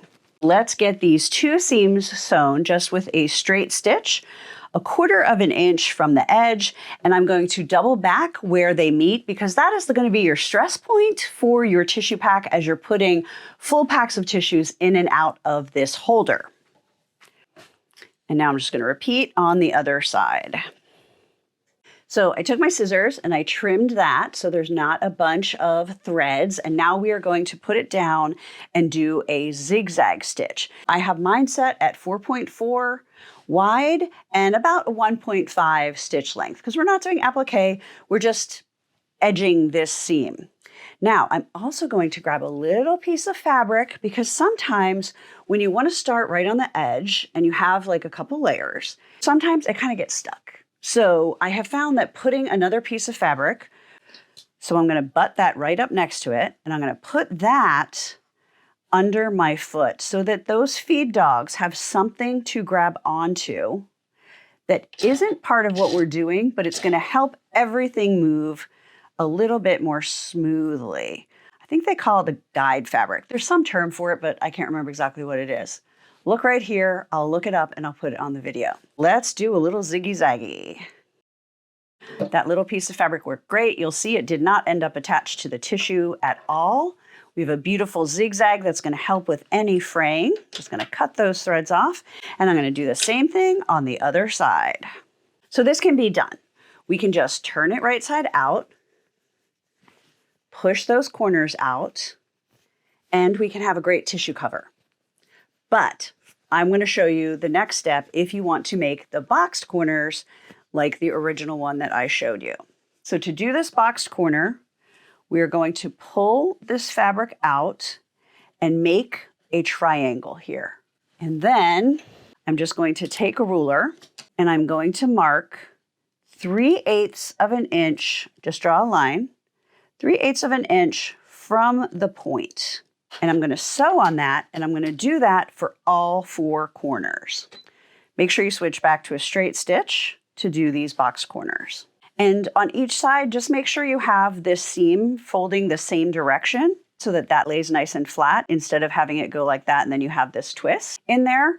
So you'll see this takes a little bit longer because you're having to fold, mark, and stitch each of these corners. But as I said, it does give a little bit more finished look to it. So for something a little fancier, like a wedding, I would definitely take the time. But if I decided I wanted to make like 40 of these, I would probably not take the time.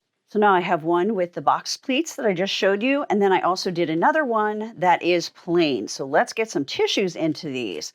Now, if you're using them for yourself, I would recommend, how I like to do it, is I just take all of the tissues out of the plastic, and then I put them in the cover. But let me show you, there is a right and a wrong side to the pile of tissues. So this one has both sides are folded. So that's the bottom. You want to make sure the one where the tissue is going to pop up is on top when you put them in your holder. So then I just put the one side in. This does fit nice and snug. It seems like it might not fit at first, but once you get it in there and smooth it out, it's perfect. Then I get the other side in. Like I said, just kind of adjust that a teeny bit.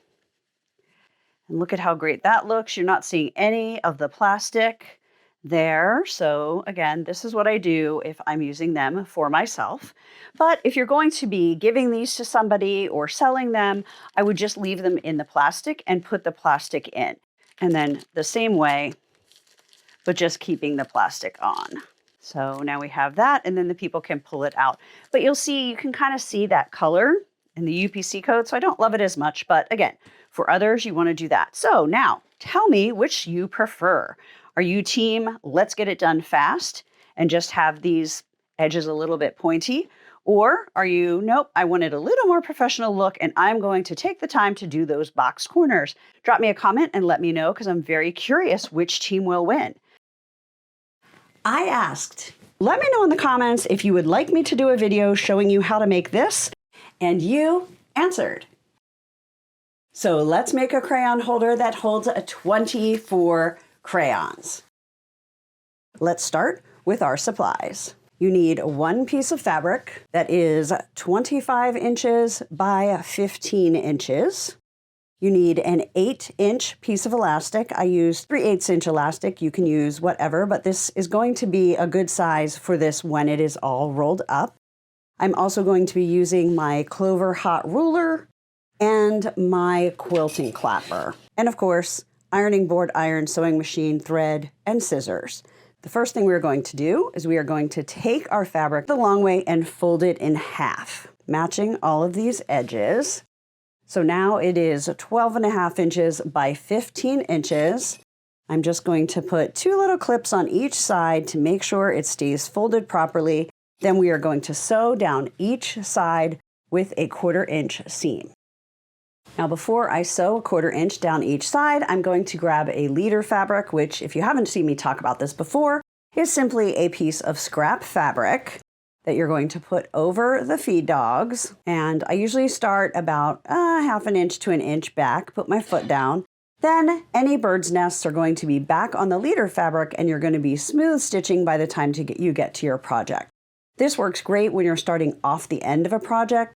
If you're starting like here or down a little bit, then you would need to raise your bobbin thread to avoid those bird's nests. And I will put a link in the description of this video if you're not sure how to do that.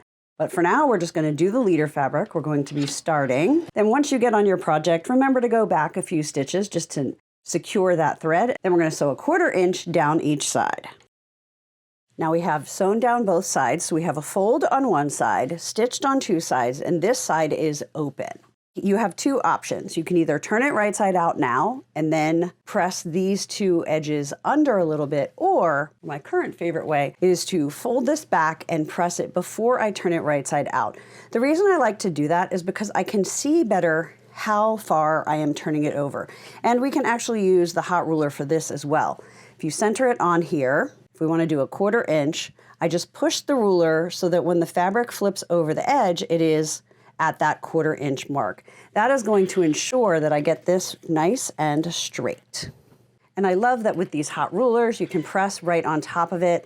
It's a flexible, kind of a fabric-y material. Unfortunately, a crayon got a little too close to it. So I have a little brown mark on there that I don't love, but oh well. Things happen when we're being creative, right? So now I'm gonna turn it over. I'm gonna do the other side. And this is the 14-inch long hot ruler. It's a little bit more expensive, but I would definitely recommend if you like this idea to get the longer one because you can use it for more things than the shorter one, where you won't have to move it quite as much. Someone in the comments for another video where I was talking about this said they also use cardstock, which you could do. You could draw a line on a piece of cardstock for however far you needed to hem something, and you could do that. You would just need to be careful not to heat it for too long and burn your paper. But that is another option, and a lot of people have cardstock hanging out at their house if you want to try that. So now I'm just making sure that these sides get done because this is a little bit wider than the ruler and we didn't get all the way to the edge. So I'm basically just matching these other folds, not worrying about the ruler this time. I also like that for shorter spots, you can use the end of the ruler. It has the markings all the way around. Now, before I turn it right side out, I'm just going to clip that corner. Obviously, you don't want to clip the side that's folded, just the side that's sewn to help us get a better point. And we're going to turn it right side out, pushing these corners out. Now, if we did that correctly, these two folds should line up nicely. So I always start pressing from there. And now you just need to make sure the fabric is pushed out so that you're not folding any of that seam in. That'll give you a nice straight edge. And you're going to be pressing the fold as well. So taking a minute and taking your time on this step is what is going to give you a nicely shaped crayon holder. We all know everyone who likes crayons is really particular about that. Okay, maybe they aren't. Now it is time to do our folds. Let's look at the sample. So we have folded up from both sides. This was the open edge. This was the folded edge. So it's basically like this. I have my open edge over here. We're going to fold this side and fold this side. Next, we're going to take our hot ruler again, make sure it is lined up straight along the edge. We're going to fold that up, and we need it to be 2.5 inches up. So this is a little bit further than that, so I'm just going to slowly scooch it back, pushing it with the ruler until this edge is on that 2.5 inch mark, and then I'm going to press. If you want a crisper press, just take this ruler out and just run your iron over it one more time, and then also run your quilter's clapper or piece of wood over that. It absorbs the heat. That's warm now, so it doesn't burn your hand as much, but just takes the heat out of the fabric and makes the pressed edges that much crisper. Now let's press the other side. Pair that again. All right, this one's gonna be a teeny bit taller, like a teeny bit. There'll be a little bit more space in between the crayons. Not sure how I did that. This one might have been 14 inches instead of 15, but either is going to work. I have so many notes about these roll-ups, I apparently picked the wrong direction. So now that both of these are folded, we're going to take it to the sewing machine and we are going to stitch the channels for the crayons. Before we head over there, I'm going to show you how that's going to work. So for regular size crayons, I do 1 inch increments. So you can do this one of two ways. I usually try and pick a print that has one main color. So I'm going to be using a thread that kind of goes with this teal for this one.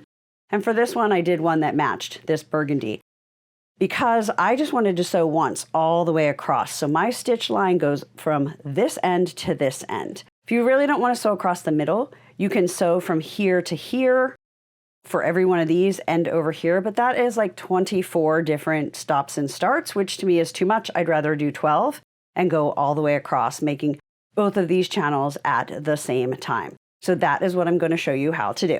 The first thing we are going to do is we're going to sew a little less than 1/4 inch from the folded edge of the fabric going over both of these crayon holder folds, and I'm going to be using the leader fabric again. And I always use my scissors just to make sure this doesn't flip up as the presser foot is coming onto my project.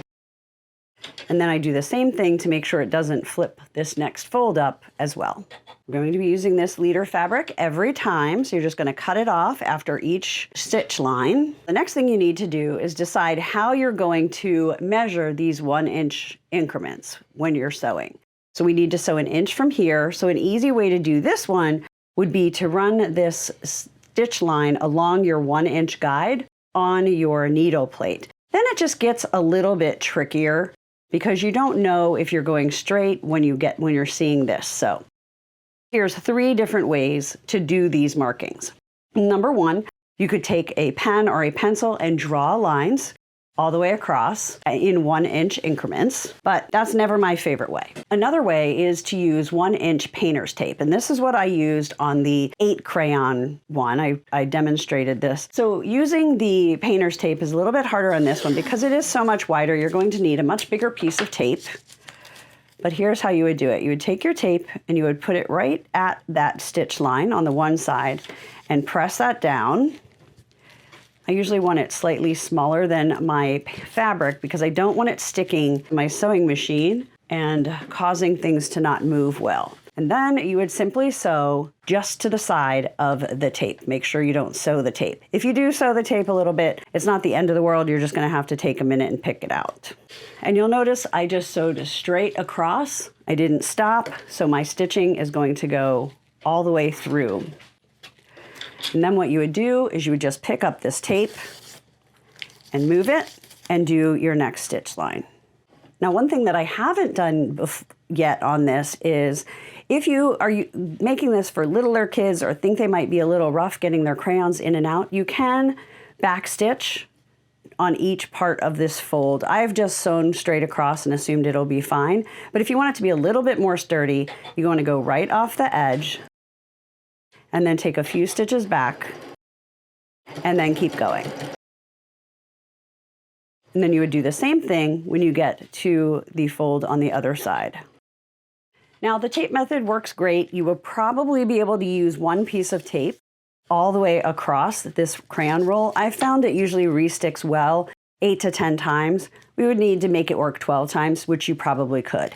But let me show you the third way, which is actually my preferred way, and I think is honestly the best way if you're going to be making multiple crayon rolls. So one very unfortunate thing is when I don't click one specific button on my camera and it tries to autofocus and everything then is out of focus. So I'm having to redo this part where I'm showing you my favorite way of stitching all of these crayon lines. And that is with a seam guide. It may be metal or it may be plastic. It basically has this part that rests on the project. So this would go down the seam line to the right of where you want to be sewing. And then this goes through the foot. Just check your manual because this might be different for each sewing machine. I'm putting it on a walking foot on a Janome sewing machine. And there is a little hole back here. And I just push that through. And the point's coming out the other side. You can't really see it because I want you to be able to see this side. I'm going to line this guide up so that it is on the 1-inch line on my needle plate. And then I know that when I have this resting on a stitch line that I just did, my needle will be 1 inch from there. So I can sew in 1-inch increments. This is great for straight line machine quilting as well as doing things like this. What you're going to do is you're just going to complete all of these pockets so that you have 12. And if you sew straight across, it is going to make the 12 on the one side and the 12 on the other side.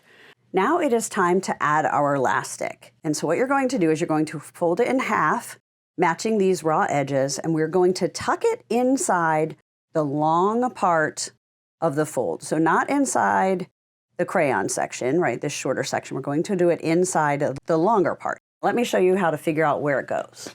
If we look at our other one, when it's open, it's like this. Then when it folds, it's like this. And you want the elastic to be close to halfway so that when you roll it up, it's going to be close to the center to hold that together. You don't want it up too high and you don't want it down too low. So that placement means you would fold this in half and you want it to be centered. So then I'm just going to pick that up and do that. This is our last stitch line. So basically we have 13 across and then the other two. So we sew 15 straight lines and do a little bit of ironing, and we make a crayon roll or a crayon holder for 24 crayons. Not too bad. You want to sew this a little bit less than 1/4 inch as well, just to make sure you are catching those raw edges and sealing that up and have enough space for the crayon. I'm going to make sure the elastic is straight, and then I'm going to use the scissors to just hold that all down. And because this is going to be pulled on and off of the crayon roll regularly, I'm going to go back and forth to reinforce that stitching.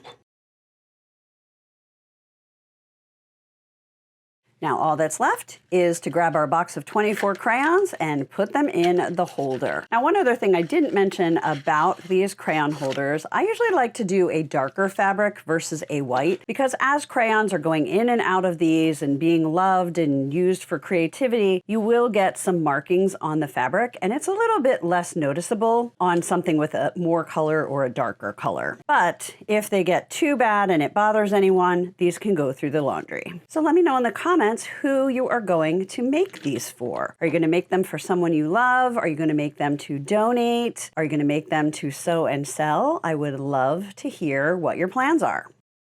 If you love easy sewing projects like this, things to sew and sell, things to make for your home, things to make for gifts, or beginner to intermediate quilting, be sure to subscribe to my YouTube channel and hit that bell so YouTube lets you know every time I upload something new. They're back!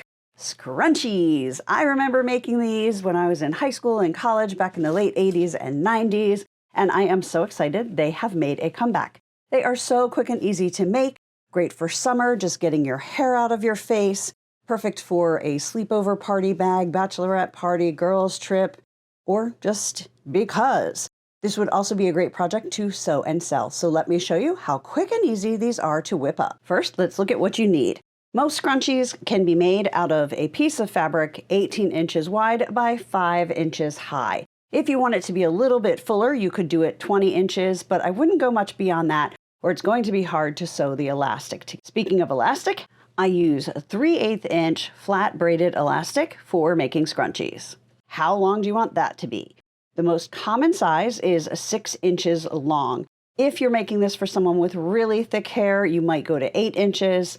If you're making it for a child, you might try 5, but I would start with 6 and see how it goes. I have pretty fine hair. This works for me. My daughter-in-law has thick hair, and it worked for her too, but she said it stayed better and was a little bit fluffier when she used an elastic band on her hair before putting the scrunchie on. Then you're going to need a pin to get the elastic through this once we get it sewn together. You don't have to have a hot ruler, but it is a pretty cool tool, and if you haven't tried it before, I want to show you how that works. Same with the clapper. Don't have to have it. I just love it. I'll show you how that works. And then you need an iron. I'm just going to use this little baby one because we are only doing one ironing spot along one short edge. So it's super quick and easy. Let's get started. The first thing we need to do is we need to iron one of these short edges over by 1/4 inch. And here is how a hot ruler works. It's very flexible. It's a little bit fuzzy to the touch, and you can iron right on it. So what you do is you line it up and you make sure, just by looking, like I'm going to use the 8-inch line for no particular reason, and make sure it is on that edge, because otherwise you're going to be ironing crooked. But that's a good, easy way to get that quickly lined up. Then you just kind of guess, okay, that's about 1/4 inch. Now let's fold it over, and if the edge hits that 1/4 inch mark, you're like, yay, we are good to go. Then you can just hold that down and press right over it. Then I use my quilter's clapper just to press that a little bit more, get the heat out of it, and it is ready to sew.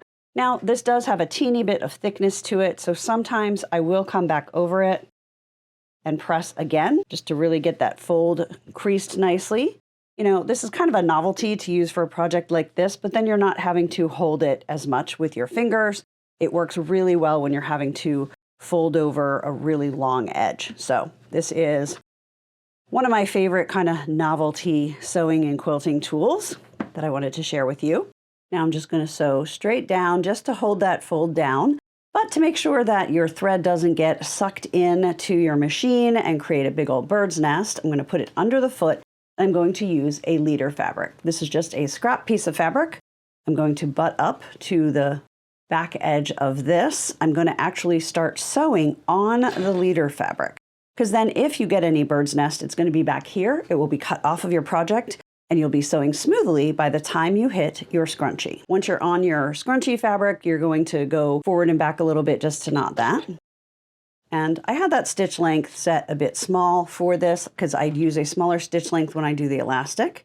So you can use like a 2.4, 2.5 for this part. I'm going to switch that. Now I'm going to fold it in half, right sides together, and we are just going to sew down the long edge, leaving both of the short ends open so that we can put the elastic all the way through. And I'm going to use that leader fabric again. Now I'm just going to cut that leader fabric off again. Keep that for the next thing. And now we're going to go back and turn this right side out and string the elastic through. Now I'm just going to turn this right side out. I like to turn it right side out from the sewn edge because this is a raw edge and it'll fray a little bit more. And I've tried different ways. It's wide enough and short enough that I just do it with my fingers and I just push it through, reach in there and pull it out. If you want to use a turning tool or a safety pin, you can, but I don't know that it really saves you all that much time versus doing it this way. If you're making a lot of scrunchies, this would be a great thing to do while you're watching TV. So that leads me to a question. Do you watch TV while you sew? Do you listen to podcasts? Do you listen to audiobooks? I'm curious. And if you have any suggestions for things to watch or listen to, I'm sure I and others would love to. So now that's right side out. I'm going to take a pin. I'm just using a quilting pin. On a longer, you can use any kind you want. And I'm just going to put that all the way through the tube. You want to make sure you hold on to this end. So your fabric is going to get really bunched up. Because remember, our fabric is 18 inches long. This is 6 inches long. So it's nice and bunchy. So now we have it like that. Now we are going to overlap it a little bit. I probably overlap that just under a 1/2 inch. And I'm going to sew that together. I usually sew down one angle and across and try and keep it lined up as well as possible. It is a little bit tricky. I'm going to clip it together just so it doesn't pop apart and go inside my fabric as we head back to the sewing machine. So this is not only a little tricky to sew, but also a little tricky to film so that you can see what I'm doing and not just see the scrunchie. So I'm going to do my very best. I always have the fabric in front of me because I do have a walking foot on there and I really don't want this pulled around by either the feed dogs or the walking foot. And I'm going to be using my leader fabric again, make sure it's covering the feed dogs and is under here just so we have something to move. Now I have to take the clip off or I won't be able to get it under, and you'll see it's only overlapping a teeny bit and we want to keep it as straight as possible. If it doesn't stay perfectly straight, it's fine. It's going to be on the inside. But the goal is to keep it lined up. So sometimes I'll just take my scissors, and hold it in place as I get it under here. I'm using the leader fabric because trying to lift the bobbin thread and hold this little piece of elastic together and all of that at the same time, it's just a lot. So I just do this. And that did not stay very straight. So while the needle is down, I'm just going to lift my foot and I'm going to line that back up.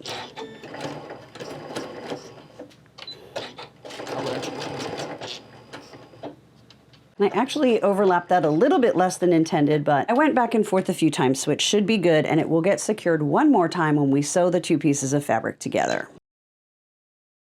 So now you have two options. You have one of the raw edges, and then the other end is finished. So if you want it to look perfectly store-bought, you can just put one inside the other, the raw edges inside the finished one, and you could hand stitch around the edge so that it looks perfect. That to me is not quite worth it. I'm going to sew straight across with my sewing machine because once you get this on your head, you're not really going to notice that this is going to be a bit flatter because it is sewn in a seam. So what I'm doing is I'm lining this up and I'm lining up the seam on both sides of this. I'm going to make sure that this is flat, and then I'm just going to sew straight across. That will also give me one more stitch line through the elastic.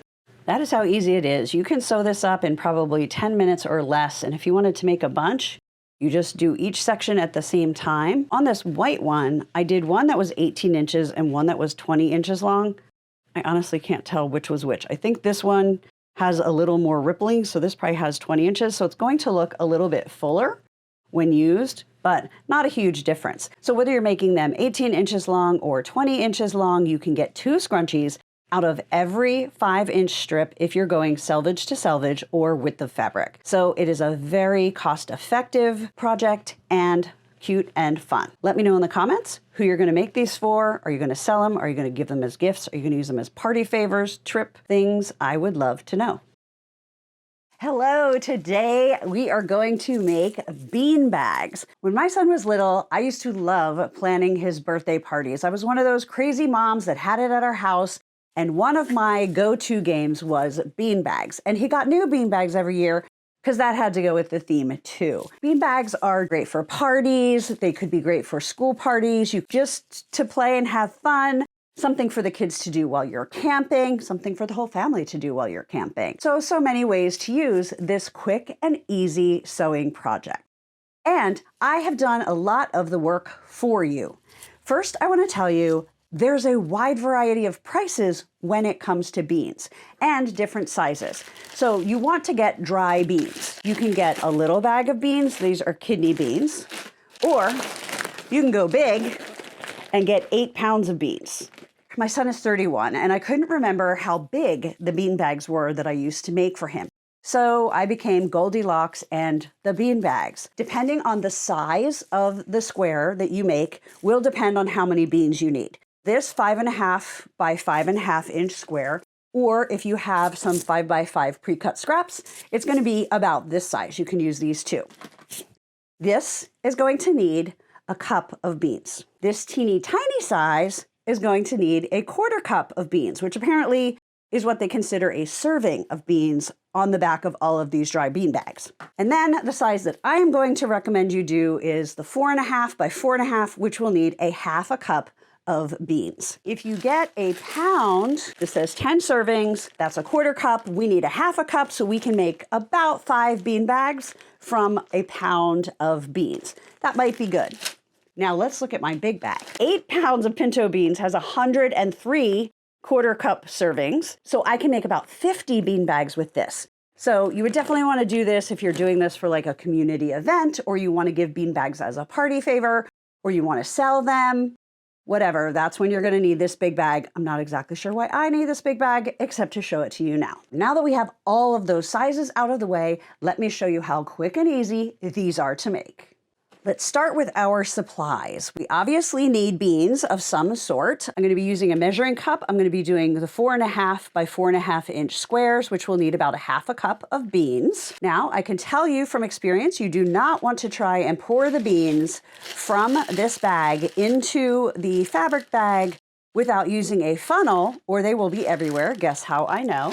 So I'm using a piece of cardstock and some tape. We're going to make a funnel. You need a little iron, or you can use any kind of iron. I'm just going to use this little mini one. And then fabric and some clips, rotary cutter and a blade. So I have cut this Paw Patrol fabric. I'm making these for my great nephew. He is a huge fan of this show right now. So it's 4.5 inches wide. I'm just going to cut as many 4.5 inch squares as I can, and I will start by just cutting off those selvages on the end.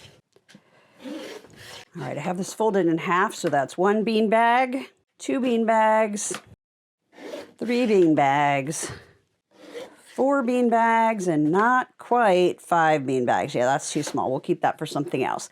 Now, if you wanted to fussy cut these, you obviously could. You would need more fabric to get as many. But what I would do if I was going to fussy cut them, this is a 4.5 inch square, so it's exactly the size that I need. And I love it because the blue, it shows you exactly where your seam allowance is. Put him right in the center. Cut that, I'll definitely use that. So you can fussy cut, or you can just go with whatever it ends up being. We're gonna make 4 bean bags. So you're gonna take your 2 squares, you're going to put them right sides together. We're going to sew 3 of the sides with a 1/4 inch seam. And because this is beans, it's not something thin, it's not flaxseed or anything like that, you can just use a regular stitch length. You don't have to go small.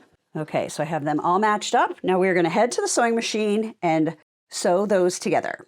Because these are bean bags that we're making, it isn't going to matter if the seam allowance is off a little bit. So I'm not even going to pin these. I'm just going to line them up, and they're not really big. I'm going to use a leader fabric before we put the first one down, which basically means a scrap piece of fabric that I'm going to have under my foot and over my feed dogs. Then I'm going to put this down and I'm going to sew from that onto this. That will make sure there are no bird's nests on our actual project and you don't have to worry about pulling up that bobbin thread. Once you get onto this fabric, you want to go back and forth, and then we're just going to sew the 3 sides with a 1/4 inch seam. I'm just going to cut that off. And then I'm just going to daisy chain these and keep going. You can let them swing around or cut them off as you go. And you can see every seam isn't a perfect 1/4 inch, but it does not matter because again, it's a beanbag. Now that all 4 of these are sewn together, we are going to clip the corners on those bottom corners where we sewed. And I don't like to cut straight across like that. It's hard to see the thread, sorry, it matches. Because then you still have all of this fabric that needs to go inside. So I like to cut at more of an angle and do 2 clips, making sure you don't snip the stitching. I'm just gonna snip the corners on all 4. Have you ever made bean bags before? This is something that you've done for your kids, like I did for mine, if you do it for schools, for church events. Okay, now we are going to just turn them all right side out. Let's see, using my finger, I really can't get that corner out very well, so I'm gonna grab a turning tool. You can use the tip of a pencil if it's not sharp. You can use a chopstick, just something that you can very gently push that corner out. You don't want to do it hard because you don't want to come through that stitching. So I'm just using this. It has a nice blunt edge, but it does the job. These could be a really cute gift. If you're having family barbecue, you could make 3 or 4 in different fabrics for each child so that they know which is theirs. They can have little contests, kind of like horseshoes, but no big pieces of metal getting thrown around. Just some fun bean bags. And you can throw these into anything. You can use bowls, you can use buckets. You could put hula hoops out on the lawn and you just have to get it into the hula hoop. You could put chalk marks on a driveway and try and aim for a certain spot. Now I'm just going to do a really quick press. Pressing this doesn't need to be super precise because it's going to be full of beans. But the main thing and the main trick is you want to fold this under and press it before you add your beans. So the best way to do that is to take the seam and fold that down first. So fold both of the seams down, and then when you pull like that, the rest is just going to fall into place. And that is going to have these edges held out better than if you tried to start folding on the inside. Hopefully that makes sense. All right, so we're going to prep all 4 of these. If you were to buy the 1-pound bag for $1 at Walmart, each bean bag is going to be about 17 cents in beans. And then your fabric scraps and your time to sew squares together, press and sew this shut. This would be an amazing project if you're looking for things to sew and sell. You can use your scraps of fabric.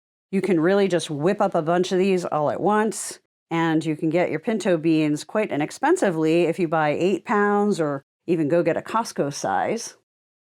This would also be a great project to use if you're teaching kids to sew, because it's all straight stitching and then it's something fun that they can go home with. We're done with the iron. So now we need to make our funnel. You can use regular paper, but if you have a little bit thicker, I would recommend that. So we want to make a funnel that's big enough that it's going to be fast and easy, but also make sure that it goes in. So I'm going to leave like 1 inch on either side to make sure it has room to open up. I'm going to test that before I put the tape on. So can I get my fabric on there? Yes, that fits really nicely. Tape that together and we have our bean funnel. So you're going to take your fabric, put in your funnel, take your 1/2 cup of beans, pour that in, put that back together, put a little clip on and move on to the next one.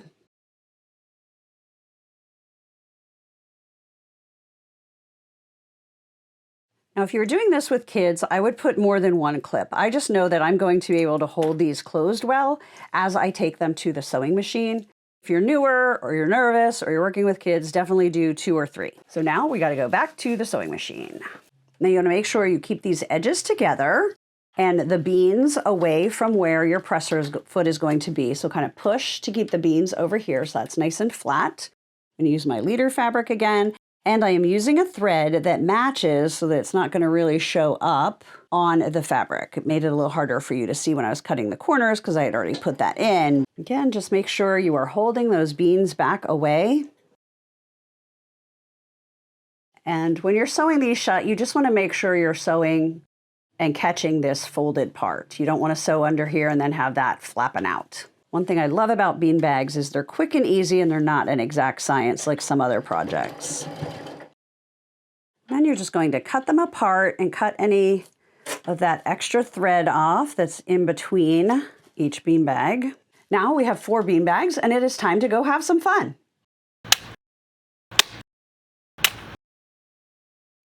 Is it a quilt? Or is it a pillow? It's both. It's called a Quillow. This is an easy and very beginner-friendly quilting project that is so handy. Kids love it. It's great for a picnic blanket, an emergency blanket, or pillow that like folds up and contains itself in your car. So many ways to use this. So let me show you first how it works. I'm using the Crayola Crayon Colors of Kindness fabric from Riley Blake Designs. I chose the crayons for one side and the orange pattern for the other side. Just love it. I did put the pocket on the crayon side, but if I was to do it again, I would put this pocket on the orange side because I feel like the crayon side, if it's for kids, which crayons usually are, is usually going to be the side that they play on and lay on. So unless they really want to like stick their feet in there for some reason, it might be better to have the pocket on the other side. But it still looks great. It blends right in. So it's not a fail. I'm just telling you that because for my next one, I will do it a little bit differently. So let me show you how to fold it. And then I will show you how to make it. Okay, let's get started. So you're going to take the side that has the pocket and you're going to put it down on your floor, workspace, bed, wherever you're going to fold it up. Now, the first thing you're going to do is you're going to fold it about 1/3 of the way in, and it just folds very nicely because it'll catch at the edge of that pocket. Then you're going to take the other side and you're going to fold that in as well. So now we have it folded in thirds, and you can teach kids to do this. I made one of these for my son when he was little, and he loved it, and he was so proud that he could put it all together by himself. Now, the pocket is down here, so we're going to start at the other end, and we're going to fold and fold until we're right up against the tip of that pocket. And then we're going to fold it one more time. So now we have the pocket on this side, the quilt's all folded on this side. Now we're just going to turn it inside out. And this is why it's super important to reinforce these corners, especially if you're going to let kids do this themselves, because those corners are going to have some wear and tear. But I show you how to do that in the video, don't you worry. And the first time you do it, you're going to be like, Tara, I don't think this works. But I promise you it does, and you'll get better at it. So you start to push it in, and then what I like to do is just kind of pull that pocket out, just like you're flipping any kind of sewing project. Get my hand in there and push out those corners so that that space is really open and we're not trying to open it as we shove the folded up quilt in there. Okay, so my quilt's about here right now, pillow's there, and then you're just going to get the rest of the quilt put in there, and you're just going to arrange it so that it is nice and flat. And now you have a pillow. It's all just going to be straight quilting. You'll need some threads if you want to do your threads to match. And I'm going to show you how and when to change all that as we get into the project. So let's get started. Definitely want to pre-wash your fabric because you're going to be putting them in and out of the wash. So that's really important. Here's what we're going to need to make the Quillow. I have cut 2 pieces of fabric. I got 1.5 yards of the orange and 2 yards of the crayons. So this is cut to 41 inches wide by 53 inches long, pretty much as long as I could make it after pre-washing the fabric. Then I did the same size in batting. Now, to talk about batting, it's important as you buy batting to pay attention to how far apart you can do your quilting for your batting. And usually the cheaper the batting, the closer together your lines need to be, because if you don't quilt it enough, the batting will fall apart. So I've seen batting that has to be sewn every 3 to 4 inches, all the way up to 10 inches. So take that into account when you're deciding how you're going to be quilting any quilted project. And also make sure as you're storing scrap pieces that you somehow label your batting so you know what you need to do so that it stays in shape. Then I have done 15-inch squares from the two sides that will be the pocket and also the batting.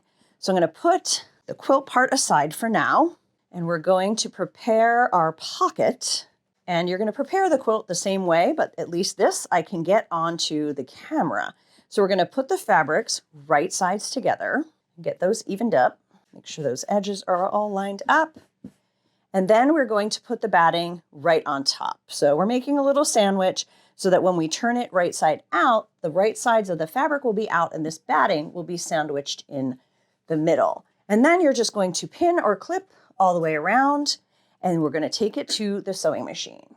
I'm going to sew around the square, which will become the pillow pocket with a 1/4 inch seam, leaving space open to turn it, so 4 or 5 inches, and I'm going to double back and forth just to make sure we can get that turned without pulling any stitches. As I quilt the pillow pocket, I'm going to be using a navy blue top thread and a green bobbin so that the lines of the quilting aren't going to be super obvious. You can do colors that match your fabric, or you can do alternate, totally up to you. This is what I've chosen to do on this. So the first thing I'm going to do is I'm just going to sew across the very top edge, a 1/4 inch from the edge. Now you can see, you can't see that top stitch on the front really or the back because I coordinated that. Next, we're going to be doing some quilting. And you can have fun with it. You can do zigzags, you can do whatever you want, but I am just going to do some quick diagonal lines, and I'm going to use my secret weapon, which is painter's tape. I have it in a few different widths, and I'm going to use 2 inch. And what's beautiful about this is it's not going to leave a residue on your fabric, and you can just keep picking it up and moving it. I want to make sure the diagonal line is diagonal from corner to corner, which it wasn't quite. So I'm going to make the piece as big as the corners, and I'm going to put the tape down so that the corner is right in the middle. So basically at that 1 inch. Now I'm just going to sew on either side of this tape, and then I'm going to move the tape and I will have even 2 inch lines, easy peasy. You can draw lines on there, but I have found this is so quick and easy, and I'm all about that. Let's just get this Quillow done. And if you have one, I recommend a walking foot when you're doing any kind of quilting because it is a little bit thick with the 2 pieces of fabric and the batting in the middle, and that will help it not bunch up because it helps move the bottom and the top fabric at the same time. And I would also use a little bit of a longer stitch. I usually quilt with a 2.9 or 3.0 length stitch. Now I'm just going to line the tape up on the edge of the last stitch mark, press that down, and now I'm ready to sew exactly 2 inches away from my original stitching.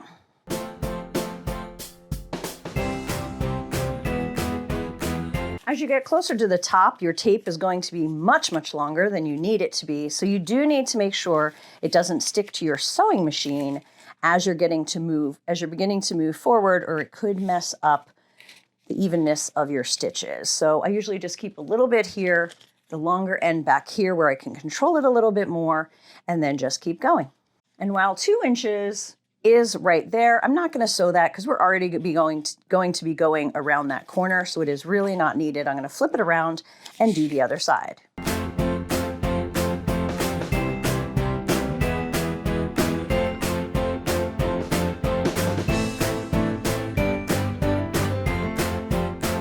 Now we have the quilt pocket sewn together and quilted. This is what will be on the outside when it is all folded up, and this is what will be matching the main quilts when it is sewn together. So this is basically the same thing, the same process that we're going to do with the larger quilt. We're going to layer the 3 layers, then we're going to sew them together, flip it right side out, press it. We're going to sew all the way around the outside of the quilt, and then we're going to quilt it. Just make sure you're quilting close enough that your batting is going to do well and not bunch up and fall apart when you put this in and out of the wash. Now I have the quilt section sewn together front to back with the batting in the middle and stitched around the edge. And I'm not going to do the painter's tape guidelines for quilting on this just because it's big and it would be quite a bit of tape to do that. So instead, I'm going to use a ruler and a fabric pen. I'm going to mark it on the orange side because pen is just going to show a lot better than on the navy. So I'm going to take the longest ruler that I have so I can do the longest line at a time without having to move it. 36-inch long and 4 inches wide. And I'm just going to go the width of the ruler. And I've decided that since the angled lines that I did on the pillow pocket wouldn't line up perfectly if I did diagonals on this, and because it's much easier to draw lines when you're going parallel to the edges, that I'm just going to have it go in a different direction so it looks like it was intentional and not like it just didn't quite line up. And I'm using a heat erasable pen, which I love because it shows really, really well. And then once we do our stitching, I'm just going to iron over it and it will disappear like magic. So even when it's darker in some spots and lighter in others, it does not matter at all. Now I just took the easy way and started 4 inches off of an edge, but you'll notice that this isn't going to be 4 inches. So if you really want it to be perfectly symmetrical, you could start with a middle line and then work off the middle line to each side. But I've decided, since this is a project, a kid's project, they are never going to notice. And so I'm just going to do what is a little bit easier for me. I'm going to turn it and I'm going to do the same thing going the other direction so that our quilting on this is going to be squares. I'm going to turn this around and start my lines from the top so that if there's a skinnier one, it's going to be at the bottom of the Quillow and not at the top. And if your lines start to get a little bit fainter than you'd like, just move slower or go back and forth with your pen. I find if I move too fast, they're very faint. Now I have an orange thread in the top and a navy blue in the bobbin to match the crayon fabric. I'm also going to wear my quilting gloves because they have the silicone grip on there and they will make my hands, it'll make it easier to help move the fabric and keep it straight because it will help grip that fabric and help me with my quilting process. And I am going to start by going the length of the quilt with the center line. So I'm not starting from an end. I'm going to go the length of the quilt in the center, and then I'm going to find about the center the other direction as well. So I get a big quilted X that will help keep the fabric from shifting too much as I quilt. And the main thing to remember as you move it through is to keep it as flat as possible where you're coming from and as you're going. All right, we got the long way done. Now I'm going to do a center line going in the opposite direction just to really anchor the fabric because we've sewn all the way around the edges. We've gone down the center lengthwise. Now we're going to go down the center on the width. I like to hold both the bobbin thread and the top thread while I start and as I knot that thread so that one of them doesn't kind of get sucked down and create a big knot. So along the rest of these lines. And if you don't sew perfectly on the line, don't worry about it because again, you're going to iron this at the very end and that line will disappear and no one will know exactly where you drew it. We are in the home stretch. Now we have the quilt all done and quilted in both directions every 4 inches. We have the pillow pocket and we are going to place it with the crayon side up so that when it's open, the crayon side looks like one big piece of fabric. And then when it's folded up, this is going to be on the outside. So the top is the end that we stitched across. You'll notice these sides don't have any stitching yet. We're going to do that next. So the first thing we need to do is we need to find the center of the quilt. So you're just going to fold it in half. Keep your finger on the center. I'm going to put a clip there. So I know where the center is, and then I'm going to get that flat again. Now I'm going to fold this in half also, find the center, line that center up, and clip it. I went up a teeny bit from the edge, so I didn't line up these edges of the pocket and that because it's going to be a bit thick if we try and do all of that together. So it's better to put it up a little bit. So if you were doing a quilt where you used regular binding, you would put it up from the binding. But for this, I'm just going to put it up about 1/4 inch. And the next thing we're going to do is we're going to sew these 3 sides. And you're really going to want to reinforce up here. This part stays open because when we fold it, it flips and that's where everything goes in. So this needs to be nice and reinforced so that it's not going to rip. I recommend nice long pins if you have them for this because you are going through 4 layers of fabric and 2 layers of batting. And sometimes a little bit more, because when we sewed this together and flipped it, remember there's like 4 layers there too. And if your fabric is directional, you want to make sure you're paying attention and that you are pinning this to the bottom of your quilt and not the top. So you'll notice all the crayons are pretty much going in the same direction.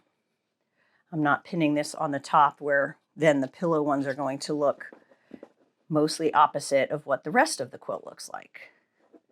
It's really hard to see where this is. So here is the edge. So we're going to start by going back and forth and then creating a little triangle, just really small, to really reinforce this, because there's going to be a lot of pressure on this top edge as you fold and unfold and as kids are going to be using this. So because we have no access to the bobbin thread at this point, what we're going to do is we're going to put the needle down and we're going to pull it up, and then you're just going to tug and you're going to pull that bobbin thread up through the fabric.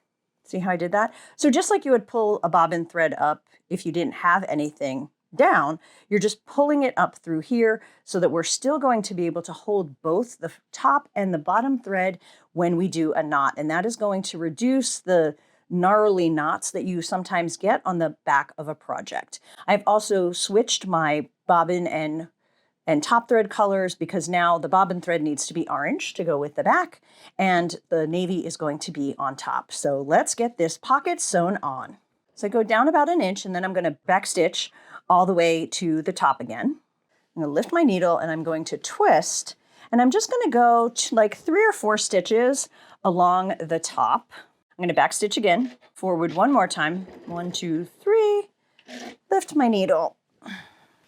We're going to pivot, and then we're going to go at an angle back to where we started sewing and then continue down. So that's just really reinforcing that top edge, and we'll do it again when we get to the other top side. If you want to really reinforce it, you can backstitch and forward again on this part. I just remember how hard my son was on these, so I want this thing to stay together and not rip apart. And you'll notice I'm sewing not quite to the edge, so about 1/8 of an inch from the edge of the pocket. And now we're to the next top, so we're going to do that reinforcement triangle.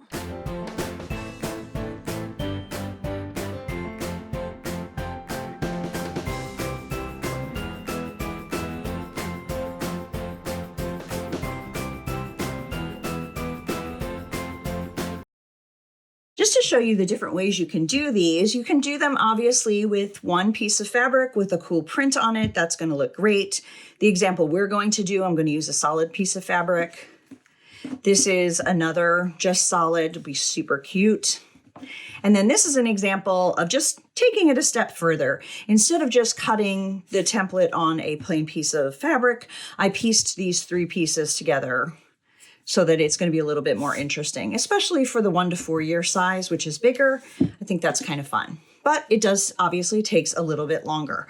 So it is totally up to you how you want to do that based on the fabrics that you have and how long you want to spend on this project. The first thing you need to do is make your template. So you're going to print the 2 pieces of paper, unless you're doing a newborn. I do have that, so it will print on 1 sheet of paper. But for the 3 to 6 months, 6 to 12, 1 to 4 years, you're going to print 2 pieces of paper. You're then going to measure and make sure that this square is 1 inch. That'll make sure this is all the correct size. Next, you're going to take scissors or a paper cutter, and you're going to trim one of the pages along this line. You're not going to trim both because this is going to allow us to overlap the paper, and it's going to be easier to tape that together. So now I'm going to line everything up. I didn't get right on that line, so I'm just going to make sure this edge, this red line, and these scissors look good. The scissors are really your best guide, and then making sure that those work. Then you're just going to take some Scotch tape or whatever kind of tape and tape down the center. You need to make sure it goes at least to here and here because the rest we're going to cut off. Then you can either cut your template apart now, or you can cut it apart when you're putting it on the fabric. But since I like to I don't like doing paper with my fabric scissors. I like paper scissors. I am just going to quickly cut this out, and I'm going to cut out the 6-month size. So you do want to print this in color so that you can follow the color when you're cutting. Now I have my 3 to 6 month template, and I've already made these 3 sizes. So I just have all 4 sizes that I can save for future projects. Now what you need is your fabric. So in the PDF where you get the template, I did give you an idea of the size of fabric that you're going to need to make each of these size bibs. So this is, you know, maybe a little bit bigger, and I'm going to fold it in half. And if you're using a directional fabric, you want to make sure you have it where it's facing towards the top. You don't want everything to be upside down on the baby. So now I'm going to pin this on here and cut that out. This time using my fabric scissors, which I mark to save fabric so that anyone that uses them for paper does at their own risk. Once that's cut out, I'm just going to remove the pins. And we're done with our template. So now we have the bib front. Now I like to use kitchen towels for the back of my bibs because they're nice and absorbent. So I'm going to show you how I set that up. This one has some texture to it, so I decided I wanted to go this way, so I'm turning it that way. And then I'm going to put this bib face down. I use the other half for a 1 to 4 year. So you can easily get 2, maybe 3 if you're doing the smaller sizes out of 1 kitchen towel. And I also love doing this because often if you get like a seasonal towel, maybe it'll have something embroidered on it. You can get them on clearance after the season. And since you're not going to use that anyway, it doesn't matter. So now I'm going to pin this right sides together all the way around. And I always sew the fabric onto the towel instead of cutting the towel and cutting the fabric, because it's going to get a lot less lint into your sewing machine, and the towel's not going to like stretch out or be an odd shape. So I always just do it the easy way. Pin this onto the towel, and then we're going to take it to the sewing machine. Sew all the way around with a 1/4 inch seam, leaving a few inches along a straight edge for turning. I'm going to sew all the way around the edge with a 1/4 inch seam, leaving a section open so that we can turn this after it's sewn together.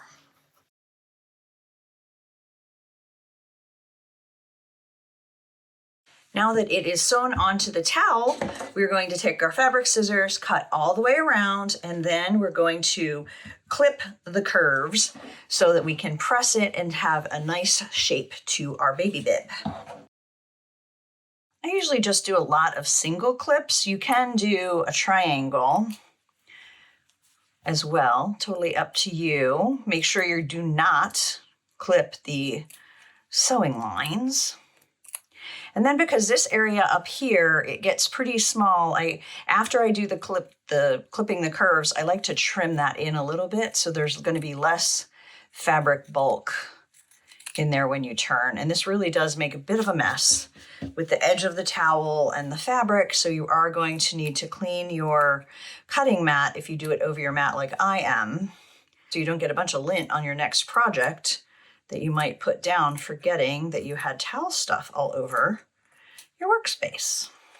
Don't trim where it is open, and that is also why we did the opening along a straightaway, so it really doesn't need to be clipped to give you a good shape. Okay, so all of the curves are clipped. Now I'm just going to turn this right side out. I try to turn this as much just using my fingers instead of a turning tool because I don't want it to poke through the towel. So you do need to just kind of get your fingers in there and run them along the curves. And then you can just kind of do that to get your final shape looking good. And then where you turned it, you're just gonna make sure that when you press it, you get that folded under, both the towel and the fabric folded under and matched up. When I top stitch my bibs, I like to match my thread to my fabric so that it's not going to show. And then you're also going to need matching bobbin thread for when you sew on your Velcro, unless you're going to choose to use snaps.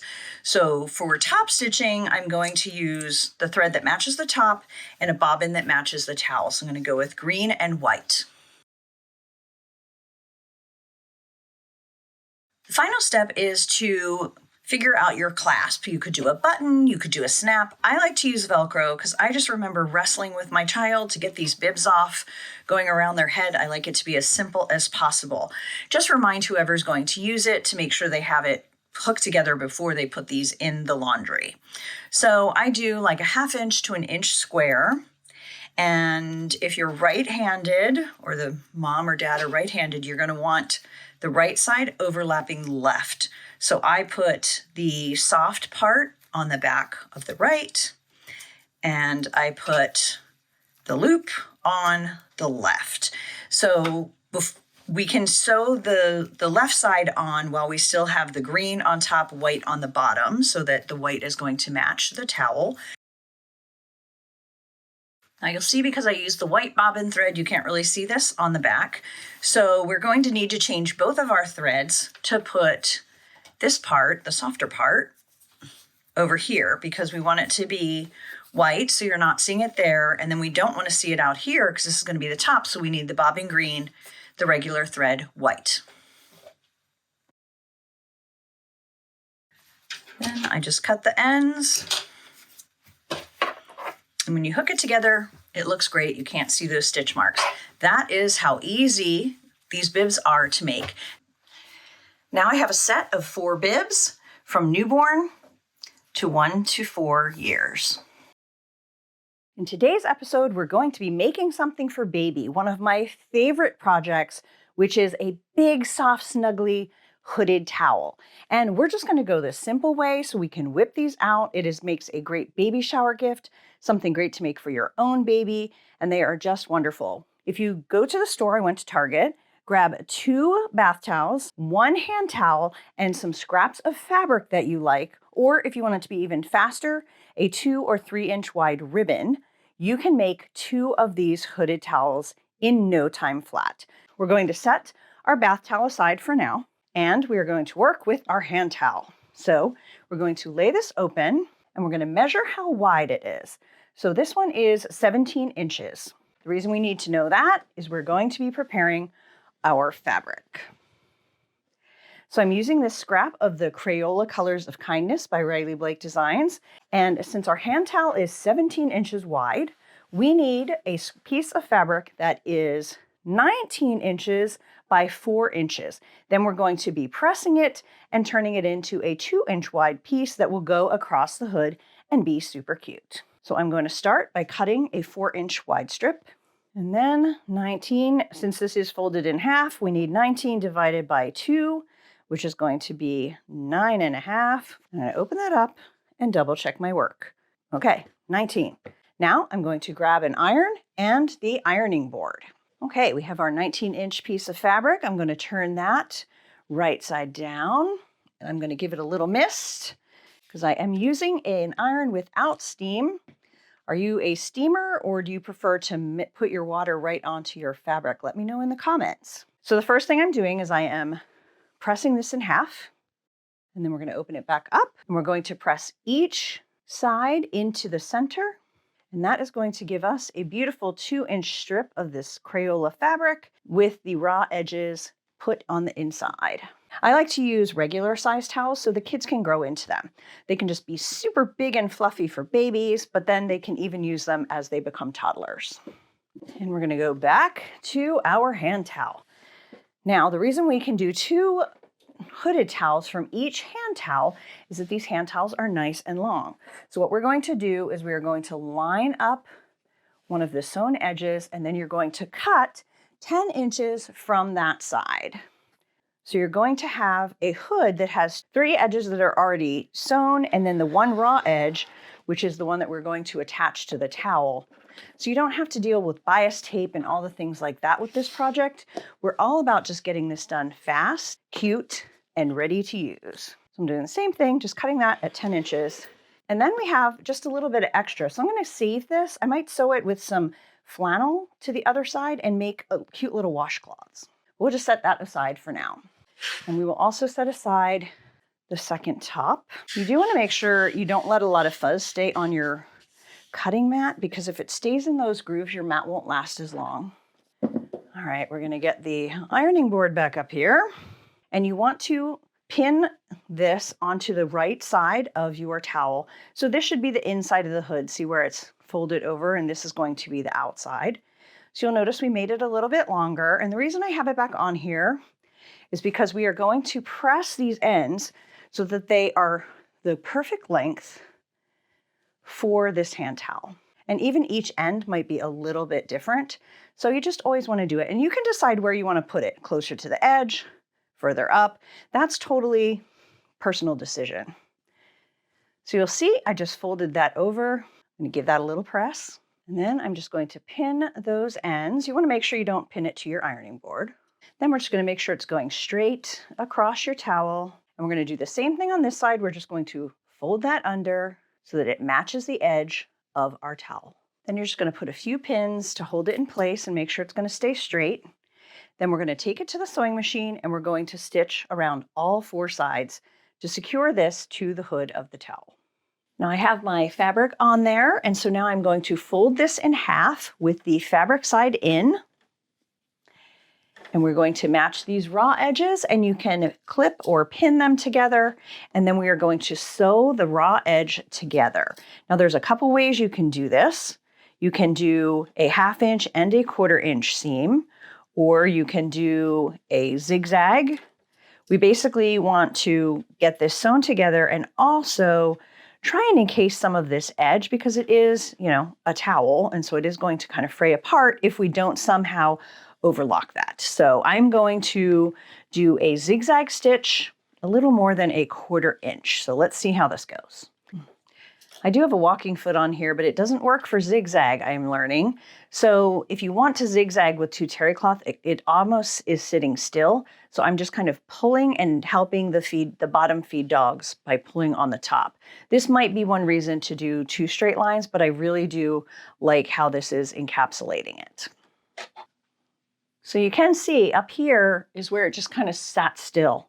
And so those stitches are really close together, but here you can't see them as well because I was helping to move that fabric through. And it did go over the edges, so it's not going to fray a lot when it's washed. So now we have our hood, and we are ready to go back and pin it to the towel, and we are almost done. Now that our hood is done, we have to connect it to our towel. And we're going to fold the towel in half with the wrong sides in, so your tags are going to be in.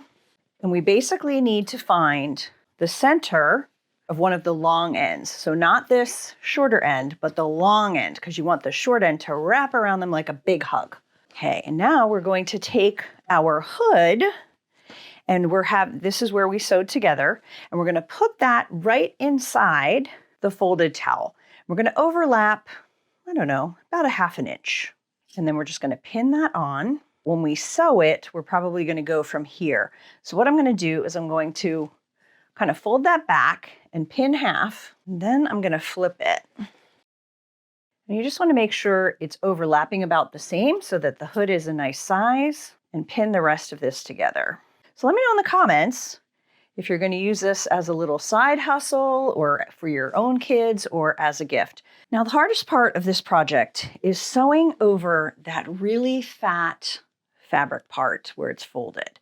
So I don't like to cut it off. I just like to go really slow. And then I like to start before it. So you're going to start where you're just sewing onto the big towel, and then just go super, super slow over this thick part, and pray that you do not break your needle or your thread. All right, we've got this. And then you can go faster once your foot is safely off of that big lump. Then you just want to keep moving everything so it's flat for the next few inches where you're going to sew, because right here is where we sewed this together. So it's not totally flat. You just need to keep manipulating it, keeping it flat in between your pins. Let me know in the comments below if you want to see more hooded towel options, how to make them maybe into a cute little dog face or another animal, or if you just, this is fine, keeping it super simple. Let me know if you want to see more tutorials like this that are a little bit different and maybe a little bit more decorative or intricate. All right, now I'm back to the fat part again, so go really slow, and we're going to sew about an inch past there. And then we're going to turn, and we're going to go back the other way.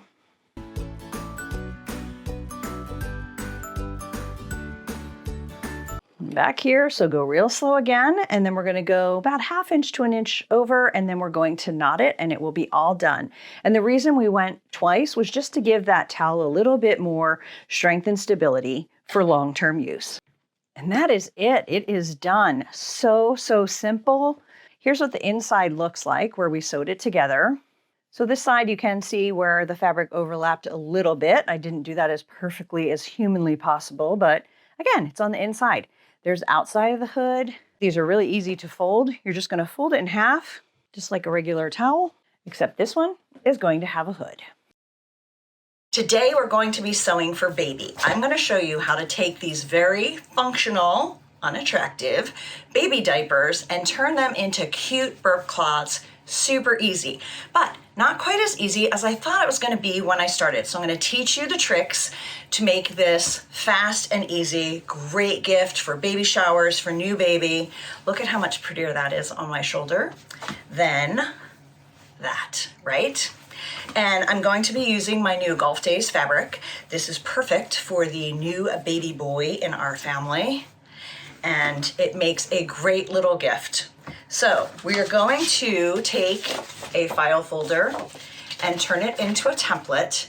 And this is obviously too long, I'm going to show you how to make it the perfect size for each specific diaper. Because what I learned was, even though I bought an 18 pack of diapers, they're very inconsistent in length. I mean, some are an inch longer than others. So at first I created a template based on the first diaper that I measured, and I thought, oh, perfect, I can just cut these and iron them and I'm gonna be good to go. And then I came up short, so very frustrating.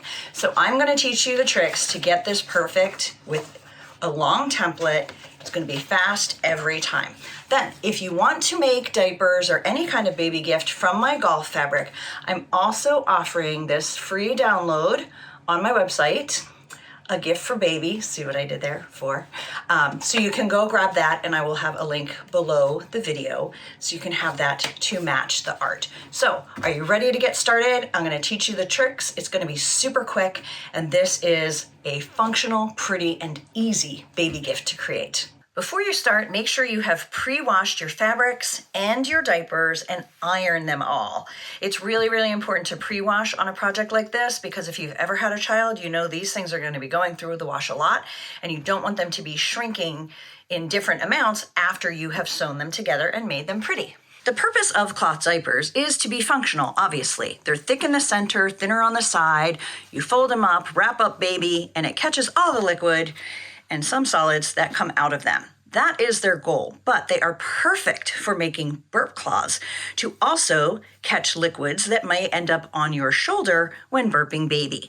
One problem is the size is not consistent, and I learned this when making my first template, but let me show you, and so I'm going to save you that. So look at these. They're all lined up on this side, and they're all different lengths, so 3 very different lengths.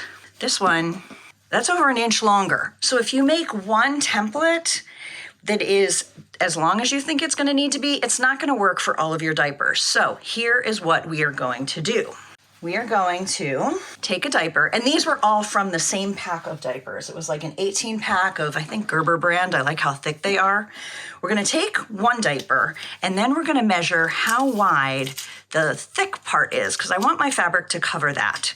So I'm going to say I want my fabric to be about 5 1/4 inches wide by however long. Let me show you how to make a template out of a file folder, and you can use a new one or you can use an older one. What I did, and I'm just gonna show you the end product, was I took it this way and I cut 5 1/4 inches from this edge, 5 1/4 inches from this edge.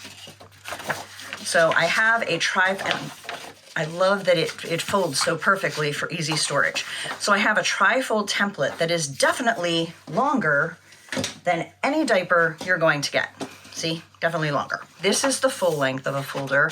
And then I cut the other one about 3/4 of an inch or a little over 1/2 inch from that fold. Then I used double stick tape to adhere this together.